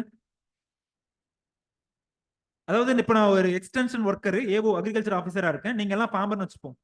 இன்னைக்கு நான் எப்படி பேசியிருக்கேன் உங்ககிட்ட, நீங்க நான் எவ்வளவு கான்பிடண்டா பேசியிருக்கேன் உங்ககிட்ட, இன்னைக்கு ஒரு நாள் நான் உங்களை எப்படி ரீச் பண்ணியிருக்கேன் அப்படின்றத பாக்குறோம்ல. ஈவன் வந்துட்டு அங்க பர்சனாலிட்டி எல்லாமே பார்ப்போம். எவ்வளவு கான்பிடண்டா பேசியிருக்கேன், எப்படி ட்ரெஸ் பண்ணியிருக்கேன், என்னோட ஸ்பீச் எப்படி இருந்துச்சு, ஒரு ஒரு நாளும் என்னென்ன பண்ணணும் அப்படின்றத டெஸ்ட் பண்றோம்ல. அதான் வந்து எவ்ரிடே எவல்யூஷன் அப்படின்னு சொல்றோம். புரியுதுங்களா? ஃபர்ஸ்ட் கேஸ் எவ்ரிடே எவல்யூஷன் என்னன்னு தெரியுதா? First case புரிஞ்சுதாமா? சோ ஒரு ஒரு நாளும் எப்படி நான் டெலிவர் பண்ணியிருக்கேன், என்னோட கண்டென்ட் நான் எப்படி டெலிவர் பண்ணியிருக்கேன், எவ்வளவு கான்பிடண்டா பேசியிருக்கேன், எப்படி என்னோட பர்சனாலிட்டி அந்த நாள்ல எப்படி இருந்துச்சு, இதெல்லாம் பாக்குறோம்ல. அதான் வந்து எவ்ரிடே எவல்யூஷன் அப்படின்னு சொல்றோம். செகண்டா இருக்குது செல்ஃப் செக்கிங் எவல்யூஷன். இது உள்ளாரிய கதை எல்லாமே கதை மாதிரி தான் இருக்கும். சோ நான் இங்க கண்டென்ட் அவுட்லைன் கொடுத்துறேன், நீங்க போய் படிச்சு பாருங்க உள்ள. செகண்டா இருக்குது செல்ஃப் செக்கிங் எவல்யூஷன். இதுல என்ன நடந்திருக்குன்னு சொல்லுங்க.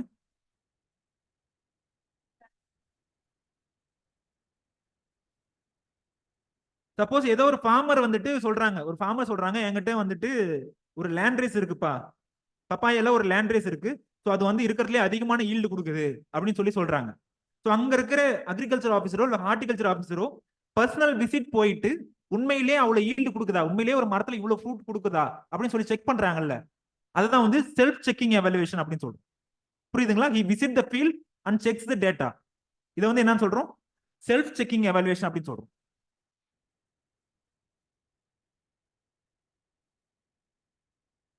புரியுதுங்களா? ஃபர்ஸ்ட் கேஸ்க்கும் செகண்ட் கேஸ்க்கும் டிஃபரன்ஸ் தெரியுதா? ஃபர்ஸ்ட் கேஸ்ல என்ன, ஒரு ஒரு நாளும் எப்படி கண்டென்ட் டெலிவரி பண்ணணும் அப்படின்றது.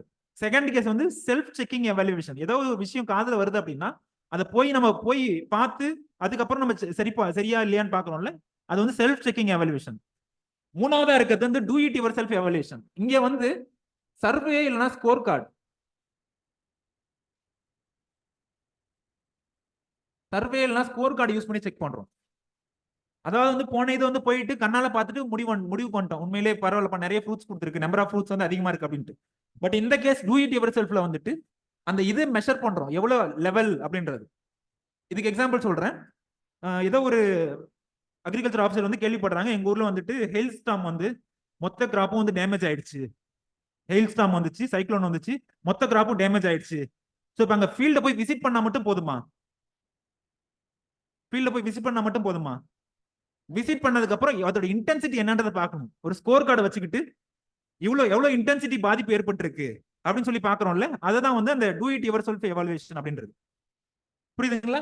தேர்ட் கேஸ் என்ன பண்றோம், நம்ம ஒரு ஊர்ல ஹெயில் ஸ்டாம் வந்திருக்கு, அந்த ஹெயில் ஸ்டாம் எவ்வளவு பாதிப்பு ஏற்படுத்திருக்கு, அந்த சைக்ளோன் எவ்வளவு அளவு பாதிப்பு ஏற்படுத்திருக்கு. ஸோ அவங்க வந்துட்டு இதெல்லாம் இன்சூரன்ஸ் எல்லாம் கிளைம் பண்ணுவாங்கல்ல, ஸோ அவங்களுக்கு வந்து இன்சூரன்ஸ் கம்ப்ளீட்டா கொடுக்கலாமா இல்ல 50% இன்சூரன்ஸ் கொடுக்கலாமா, இதெல்லாம் டிசைட் பண்றாங்கல்ல. ஸோ அந்த இதை வந்து two it yourself evaluation அப்படின்றது. புரிஞ்சுதா? மூணாவது கேஸ் எல்லாமே பேராகிராஃப்ல இருக்கும், நீங்க ஒரு டைம் போய் படிங்க. ஃபோர்த்தா இருக்கிறது என்ன, எக்ஸ்டென்ஷன் ஸ்டடீஸ். எக்ஸ்டென்ஷன் ஸ்டடீஸ்ல என்ன பண்ணுவாங்க, எக்ஸ்டென்ஷன் ஒரு எம்எஸ்சி சப்ஜெக்ட் இருக்கு தெரியுமா, அக்ரிகல்ச்சர் எக்ஸ்டென்ஷனுக்கு. எம்எஸ்சிலையும் சரி பிஹெச்டிலையும் சரி அக்ரிகல்ச்சர் எக்ஸ்டென்ஷன் சொல்லிட்டு ஒரு சப்ஜெக்டே இருக்கு. ஸோ அந்த ஸ்டூடெண்ட்ஸ் வந்து ஒரு பிரச்சனை எடுத்துக்கிட்டு, ஒரு ப்ராப்ளம் எடுத்துக்கிட்டு ரிசர்ச் பண்ணி கடைசியா அந்த ஒரு புக் கொடுப்பாங்கல்ல, தீசிஸ்ன்னு சொல்லி ஒன்று சப்மிட் பண்ணுவாங்கல்ல, அதை என்னன்னு சொல்லுவோம்? இப்போ நான் ஒரு என்னோட ரிசர்ச் நான் என்ன பிரச்சனை எடுத்துக்கிட்டு சொல்லுங்க. சப்போஸ் கேவிகே பத்தி நான் ஸ்டடி பண்ணணும்னு நினைக்கிறேன், இல்ல ஒரு ஊர்ல வந்துட்டு பல்ஸ் ப்ரொடக்டிவிட்டி எப்படி இருக்கு அப்படின்னு நான் ஸ்டடி பண்ணணும்னு நினைக்கிறேன், அதுதான் வந்து அந்த பிரச்சனையை எடுத்துக்கிட்டேன். அந்த பிரச்சனையை நான் ஸ்டடி பண்ணிட்டு என்னோட தீசிஸ்ல நான் ஃபைனல் அவுட்கமா கொடுக்குறேன்ல, அது என்ன எதுல வருது? எக்ஸ்டென்ஷன் ஸ்டடீஸ்ல வருது. எக்ஸ்டென்ஷன் ஸ்டடீஸ்ல வருது. லாஸ்டா இருக்க கேஸ் வந்துட்டு scientific research. ICAR scientist suppose agriculture ரிலேட்டடா ஏதாவது ஒண்ணுன்னா Indian council of agriculture research இருக்காங்கல்ல, அவங்க பண்ணக்கூடிய சயின்டிபிக் ஒர்க்ஸ் எல்லாமே. ஸோ அதெல்லாம் எதுல வருது? Scientific research. சப்போஸ் டெய்ரி ரிலேட்டடா ஏதாவது இருக்கு, டெய்ரி கால்நடைகள் சம்பந்தமா ஏதாவது இருக்கு அப்படின்னா என்டிஆர்ஐன்னு சொல்லுவாங்க, நேஷனல் டெய்ரி ரிசர்ச் இன்ஸ்டிடியூட். அதுல இருக்கக்கூடிய சயின்டிஸ்ட் என்னென்ன ஒர்க் பண்றாங்க அப்படின்னு சொல்லி பார்த்துட்டு, ஸோ அதெல்லாம் எதுல வருது, அவங்க பண்ணக்கூடிய ரிசர்ச் ஆக்டிவிட்டிஸ்லாம் எதுல வருது? Scientific research. இதுல இருக்கிறதுலே சிம்பிளானது இது, இருக்கிறதுலே காம்ப்ளெக்ஸ் ஆனது ரொம்ப காம்ப்ளெக்ஸ்பா, இது ரொம்ப கஷ்டம்பா. இருக்கிறதுலே காம்ப்ளெக்ஸ் ஆனது மண்டையை போட்டு பிச்சுட்டு இருக்கிறது வந்துட்டு சயின்டிபிக் ரிசர்ச். இருக்கிறதுல ஈஸியா சொல்லிட்டு போயிடுறது கேஷுவல் எவ்ரிடே எவல்யூஷன் அப்படின்றது. புரியுதுங்களா? இதுதான் அங்க பேராகிராஃபா இருக்கும், நீங்க ஒரு டைம் போய் படிங்க, புரியும். புரியுதுங்களா? இது ஒன்னு பேராகிராஃப் சொல்லணும் அப்படின்னு நினைக்காதீங்க. அடுத்து ஃபிஃப்த்தா இருக்கிறது internal evolution, external evolution. Exam அந்த ப்ராக்டிக்கல்ல இல்ல வந்துட்டு உங்களுடைய யூனிவர்சிட்டி எக்ஸாம்லயோ இல்ல ஸ்கூல்லயோ எக்ஸ்டர்னல் ஒருத்தர் வருவாங்க. என்ன பர்பஸ்க்காக அவங்க எக்ஸ்டர்னல் வராங்க? ஏன் எல்லாத்தையும் வந்து இன்டர்னலே பண்ணிட்டு போயிடலாம்ல?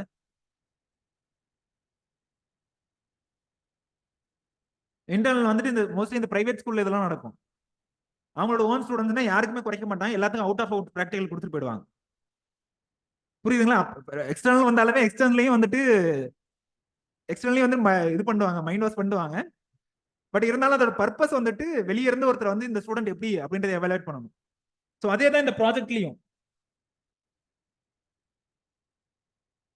Internal evaluation can be done in different forms. So அது என்னென்ன அப்படின்னு சொல்றாங்க. Review committee. சப்போஸ் இப்போ அரம்ல நான் ஒர்க் பண்றேன் அப்படின்னா என்ன எவலுவேட் பண்றதுக்கு இங்க இருக்கக்கூடிய ஒரு கமிட்டியே வந்து டெஸ்ட் பண்றாங்க. அரம்லயே வந்துட்டு யாராவது இருக்காங்க, போர்ட் ஆஃப் டைரக்டர்ஸ்ல யாராவது இருக்காங்க அப்படின்னா அவங்களே டெஸ்ட் பண்றது வந்துட்டு இன்டர்னல் எவல்யூஷன்ல போயிடுது.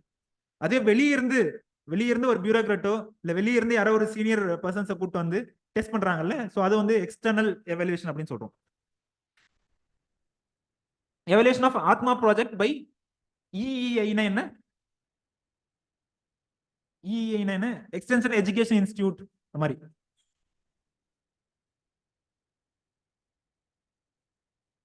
ஒன்றும் இல்லை, வெளியிருந்து ஒருத்தர் வந்து செக் பண்றாரு அப்படின்றது.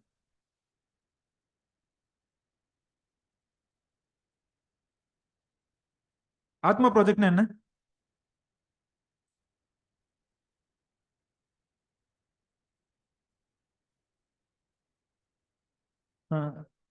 அக்ரிகல்ச்சர் டெக்னாலஜி மேனேஜ்மெண்ட் ஏஜென்சின்னு சொல்லுவோம் ஆத்மானா. இதை பத்தியும் பார்ப்போம், இதை பத்தி எக்ஸ்டென்ஷன்லேயே பார்ப்போம் என்னன்ட்டு. புரியுதுங்களா? இப்போதைக்கு வந்து டிஸ்ட்ரிக்ட் லெவல்ல இருக்கக்கூடிய ஆக்டிவிட்டிஸ் எல்லாம், டிஸ்ட்ரிக்ட் லெவல்ல இருக்கக்கூடிய ப்ரொமோஷனல் ஆக்டிவிட்டிஸ் எல்லாத்தையும் ஃபாலோ பண்றது, எல்லாத்தையுமே பண்றது வந்து ஆத்மா இதுல தான், ஆத்மா ஸ்கீம்ல தான் பண்ணுவாங்க. அக்ரிகல்ச்சர்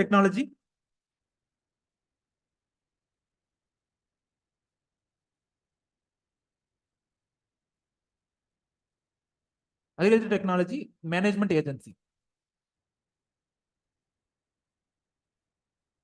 புரியுதுங்களா? ஸோ உள்ள இருந்தே ஒரு ரிவ்யூ கமிட்டி வந்துட்டு செக் பண்ணாங்க அப்படின்னா அது இன்டர்னல்ல வந்துருது. வெளியே இருந்து யாரோ ஒருத்தவங்க வந்தாங்க அப்படின்னா அது எக்ஸ்டர்னல் எவல்யூஷன்ல வந்துருது.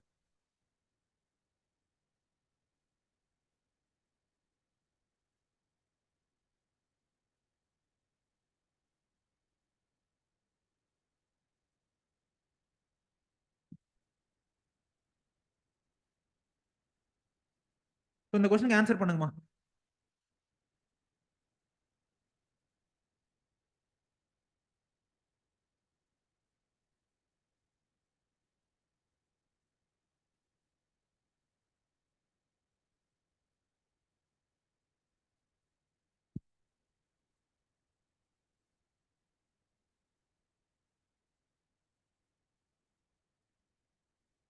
If a particular area is brought under the 5th schedule of the Constitution of India, 5th schedule ஒரு ஏரியா வந்துருச்சு அப்படின்னா what is the consequence of it?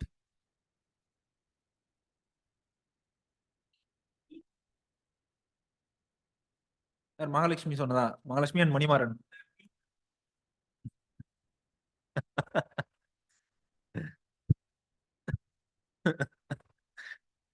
This would prevent the transfer of land. This would prevent the transfer of land of tribal people to non-tribal people. Second option வந்துட்டு this would create a local self-governing body in that area. Local self-governing body in that area. C option வந்துட்டு this would convert that area into a union territory. D option வந்துட்டு the state having such areas would be declared as a special category state. Special category state.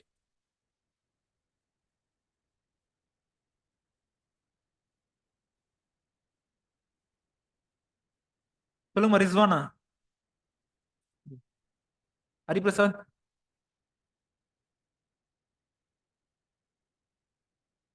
Manikandan.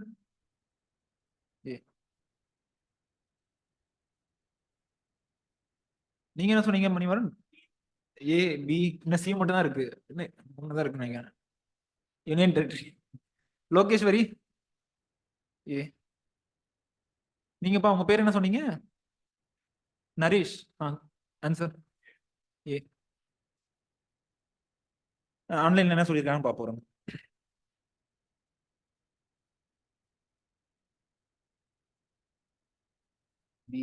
பரவாயில்ல, C யாரும் சொல்லல அது வரைக்கும்.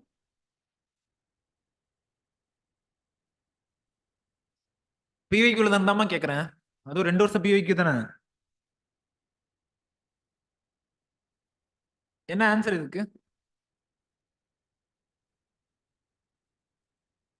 Answer இதுக்கு ஏதான் answer. This would prevent the transfer of land of tribal people to non-tribal people. alienation of land அப்படின்னு சொல்லுவோம்ல, so அதை வந்து ப்ரிவென்ட் பண்ணுது. போய் செக் பண்ணுங்க மறுபடியும்.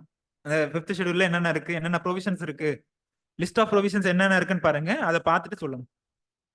ஒருவேளை நீங்க சொல்றது ஆன்சர்னா எடுத்துட்டு வாங்க, ப்ரூஃப் எடுத்துட்டு வாங்க. 6th ஷெட்யூல் எது ரிலேட்டட் டீல் பண்ணுது? 5th சொல்லியாச்சு, 6th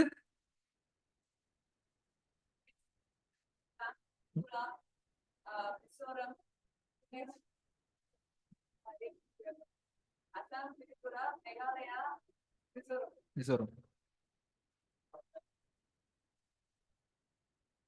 ஏடிஎம் வித்தவுட் மணின்னு சொல்லுவாங்க. ஏடிஎம்னா Assam, ATM without money. Okay, வந்துரும். அசாம், திரிபுரா, மேகாலயா, மிசோரம். மணிப்பூர் வராது. அதுக்கு தான் வித்தவுட் மணி அப்படின்னு சொல்றாங்க.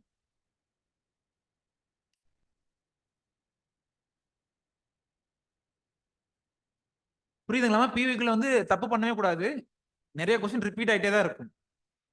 எனர்ஜி டைவர்ட் பண்ணாம நீங்க ஃபர்ஸ்ட் பிவிக்குள்ள வந்து கொஞ்சம் கான்சென்ட்ரேட் பண்ணுங்க. பிவிக்குள்ள வந்து எப்படியும் அட்லீஸ்ட் 5 ஏரியாஸ் வந்து ரிப்பீட் ஆகும். அப்படியே அந்த கொஸ்டினே ரிப்பீட் ஆகலனாலும் 5ல இருந்து 10 கொஸ்டின்ஸ் வந்துட்டு அந்த ஸ்பெசிபிக் ஏரியாவை சுத்தி சுத்தி வந்துட்டு இருக்கும். ஃபார் எக்ஸாம்பிள் ஃபண்டமெண்டல் ரைட்ஸ் வந்துட்டு பாத்தீங்க அப்படின்னா திரும்ப திரும்ப கேட்டுட்டே தான் இருக்காங்க. வருஷம் கேட்டுட்டே தான் இருக்காங்க. ஸ்டூடெண்ட்ஸ் வருஷம் தப்பு பண்ணிட்டே தான் இருக்காங்க. இந்த வருஷம் ஃபண்டமெண்டல் ரைட்ல இருந்து என்ன கொஸ்டின் கேட்டாங்க? ஆர்டிகல் 21. ஆனா அதையுமே நிறைய பேர் தப்பா எழுதிருந்தாங்க. ஸோ நிறைய படிக்கும்போது உங்களுக்கு வந்து மைண்ட் வந்து கன்ஃபியூஸ் ஆகும், ஃபோக்கஸ்டா வந்துட்டு இருக்காது. சிம்பிள் நிறைய படிக்கும்போது என்ன பிரச்சனை அப்படின்னா, உங்களுக்கு வந்து சிம்பிள் கொஸ்டினுக்கும் வந்து நிறைய தப்பு பண்ணிடுவீங்க. உங்க மைண்ட் வந்து ரொம்ப எல்லாமே சூப்பர்ஃபிஷியலாவே திங்க் பண்ண ஆரம்பிச்சிரும். சிம்பிளான கொஸ்டின் கேட்கும்போது வந்துட்டு தப்பு பண்ணிடுவீங்க. இந்த கொஸ்டின் ஆன்சர் பண்ணுங்க, திரும்ப சப்ஜெக்ட் போயிடலாம்.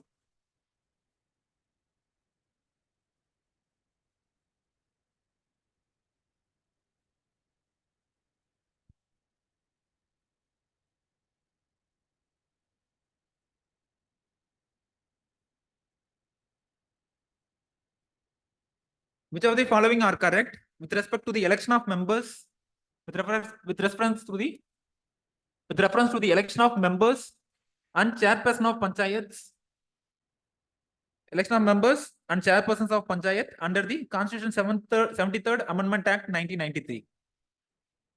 Constitution 73rd Amendment Act 1993.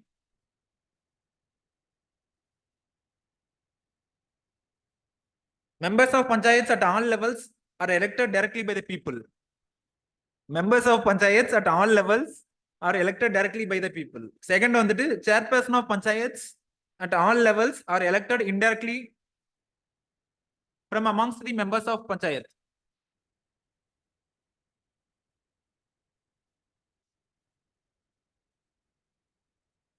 இந்த இடம்லாம் கரெக்டா இருக்கான்னு பாத்தீங்க அப்படின்னா முடிஞ்சது.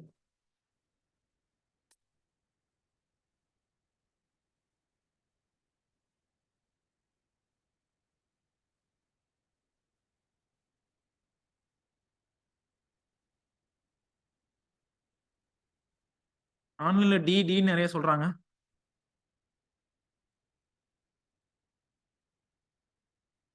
எக்ஸ்பிளேஷன் சொல்லுங்க. டி ஆன்லைன்ல டி சொல்றாங்களா ஆன்சர்ஸ்க்கு?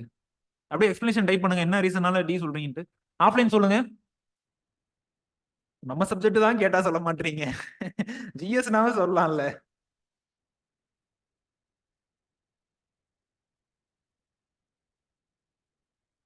பஞ்சாயத்து அண்ட் முனிசிபாலிட்டிஸ் கண்டிப்பா வரும். Fundamental right, DPSP, panchayat, municipalities without any doubt question கண்டிப்பா வரும். சொல்லுங்கம்மா, என்னம்மா சொல்றீங்க ரிஸ்வானா? டி. எல்லாருமே டி தான் சொல்றீங்க, பட் எக்ஸ்பிளேஷன் சொல்லுமா மகாலட்சுமி? ஆன்லைன்லயுமே எல்லாம் டி தான் சொல்லிட்டு இருக்காங்க.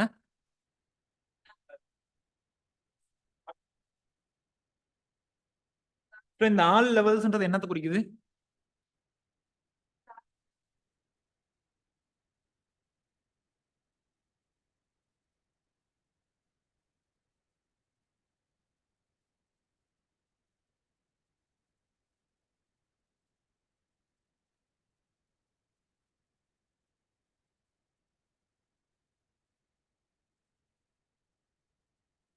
Village, intermediary and district panchayat.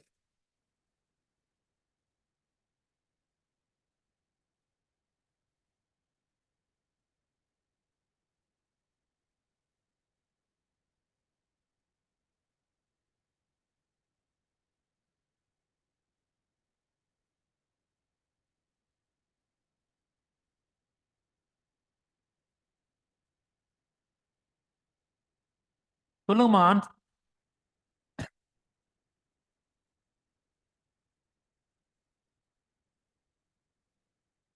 அந்த பழைய பேட்ச் இருந்துச்சு அப்படின்னா டக்கு டக்குன்னு சொல்லிருப்பாங்க.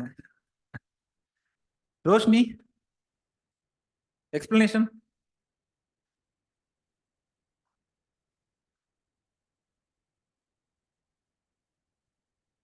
ஓகே, டிஸ்ட்ரிக்ட் இன்டர்மீடியரிக்கும் வந்துட்டு ஓகே. அப்ப இங்க வில்லேஜ்ல என்ன பண்ணலாம்? ஆக்சுவலா இங்க வந்து இன்டர்மீடியரி அண்ட் டிஸ்ட்ரிக்ட்ல வந்துட்டு இன்டைரக்டா ஹெல்ப் பண்ணலாம்.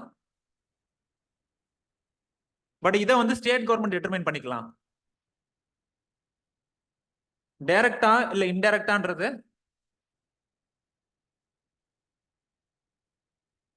ஸ்டேட் கவர்மெண்ட் டிட்டர்மைன் பண்ணிக்கலாம் அப்படின்னு சொல்லி விட்டுருப்பாங்க. டைரக்ட் எலெக்ஷனா என்ன மீனிங்? இன்டைரக்ட் எலெக்ஷனா மீனிங்? டைரக்டானா நம்மளே அந்த தலைவரை தேர்ந்தெடுக்கிறது. இன்டைரக்ட்னா நம்ம ஓட்டு போட்டு எலெக்ட் பண்ணவங்க அவங்களோட அவங்க வந்து இன்டைரக்டா தேர்ந்தெடுப்பாங்க. புரியுதுங்களா? நம்ம டைரக்டா வந்து அங்க ஓட்டிங் பண்ண மாட்டோம். சோ இந்த கேஸ்ல ஏன் தப்பு? செகண்ட் ஏன் தப்பு? சோ இந்த வில்லேஜ் லெவல்ல இருக்கிறது வந்துட்டு அது என்ன டைரக்டா ஹெல்ப் பண்ணலாமா இல்ல இன்டைரக்டா ஹெல்ப் பண்ணலாமான்றது ஸ்டேட் டிட்டர்மைன் பண்ணும். புரியுதுங்களா? சோ இந்த ரெண்டும் வந்துட்டு கரெக்ட்.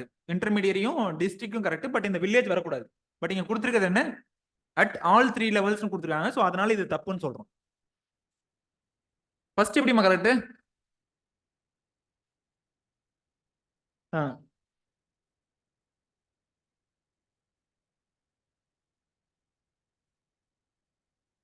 போய் அந்த 73rd கான்ஸ்டிடியூஷன் அமெண்ட்மெண்ட் ஆக்ட் வந்து ஒரு டைம் எடுத்து படிங்க. புரியுதுங்களா?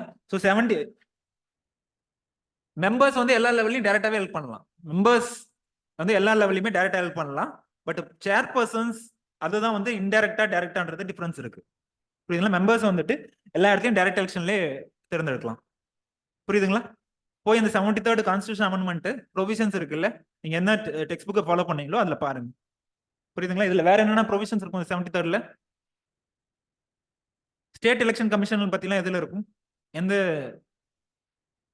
எந்த இதுல ப்ரொவிஷன் இருக்கும்? எதுலமா இருக்கும் ரோஷினி? ஸ்டேட் எலெக்ஷன் கமிஷனை பத்தி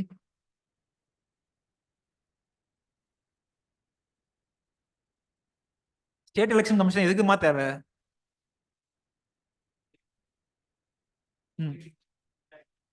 பஞ்சாயத்து எலெக்ஷன். ஸோ அப்ப அதுவுமே இந்த இதுல தான் இருக்கும், இந்த அமெண்ட்மெண்ட்ல தான் இருக்கும்.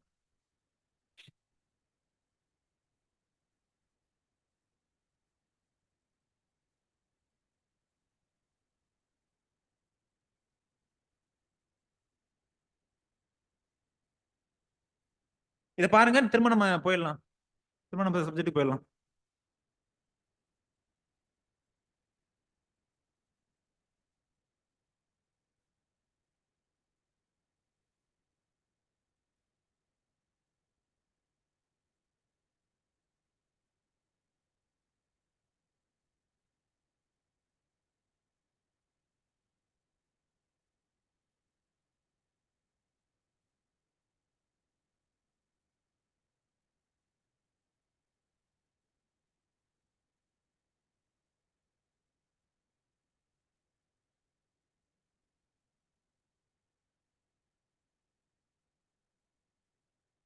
என்னமா ஆன்சர் இதுக்கு?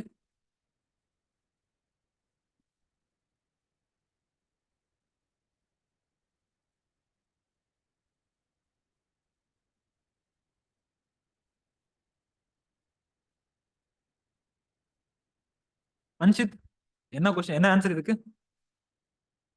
ஓகே, நீங்களா புது பேட்ச்ல இருக்கிறதுனால இல்லைனாலும் சொல்லலாம். பட் பல்வந்த் ராய் மெஹ்தா கமிட்டி வந்து 3 டயர் பஞ்சாயத்து சொன்னாங்கப்பா. 3 டயர். பல்வந்த் ராய் மெஹ்தா கமிட்டி, இன்னொன்னு வந்து அசோக் மெஹ்தா கமிட்டி. பல்வந்த் ராய் மெஹ்தா, இன்னொன்னு வந்து அசோக் மெஹ்தா இருந்துச்சு. பல்வந்த் ராய் மெஹ்தா சொன்னது வந்து 3 டயர் பஞ்சாயத்து தான் சொன்னாங்க. புரியுதுங்களா? ஸோ அந்த ஒன்னை எலிமினேட் பண்ணாலே நமக்கு ஆன்சர் கிடைச்சிடுது. புரியுதுங்களா? இப்போ இது என்ன answer? Rajasthan was the first state in independent India to establish panchayat Raj. புரியுதுங்களா? அது கரெக்ட் தான். ராஜஸ்தான் வாஸ் தி ஃபர்ஸ்ட் ஸ்டேட்ன்றது கரெக்ட் தான். கான்ஸ்டிடியூஷனல் ஸ்டேட்டஸ் வந்துட்டு 1982 கிடைக்குதுன்னு சொல்லி வந்திருக்கு அப்படின்னு சொல்றாங்க. எப்ப கிடைச்சது பஞ்சாயத்துக்கு கான்ஸ்டிடியூஷனல் ஸ்டேட்டஸ் எப்ப கிடைச்சது? ஸ்டார்டிங்ல ஒரிஜினல் கான்ஸ்டிடியூஷன்ல இருந்தே கிடைச்சதா இல்ல லேட்டரா கிடைச்சதா? கடைசி வரைக்கும் கிடைக்கவே இல்லையா? எப்போ? அப்ப எந்த வருஷம்? அப்ப இந்த இயர் வந்துட்டு தப்பு, இதுவும் தப்பு.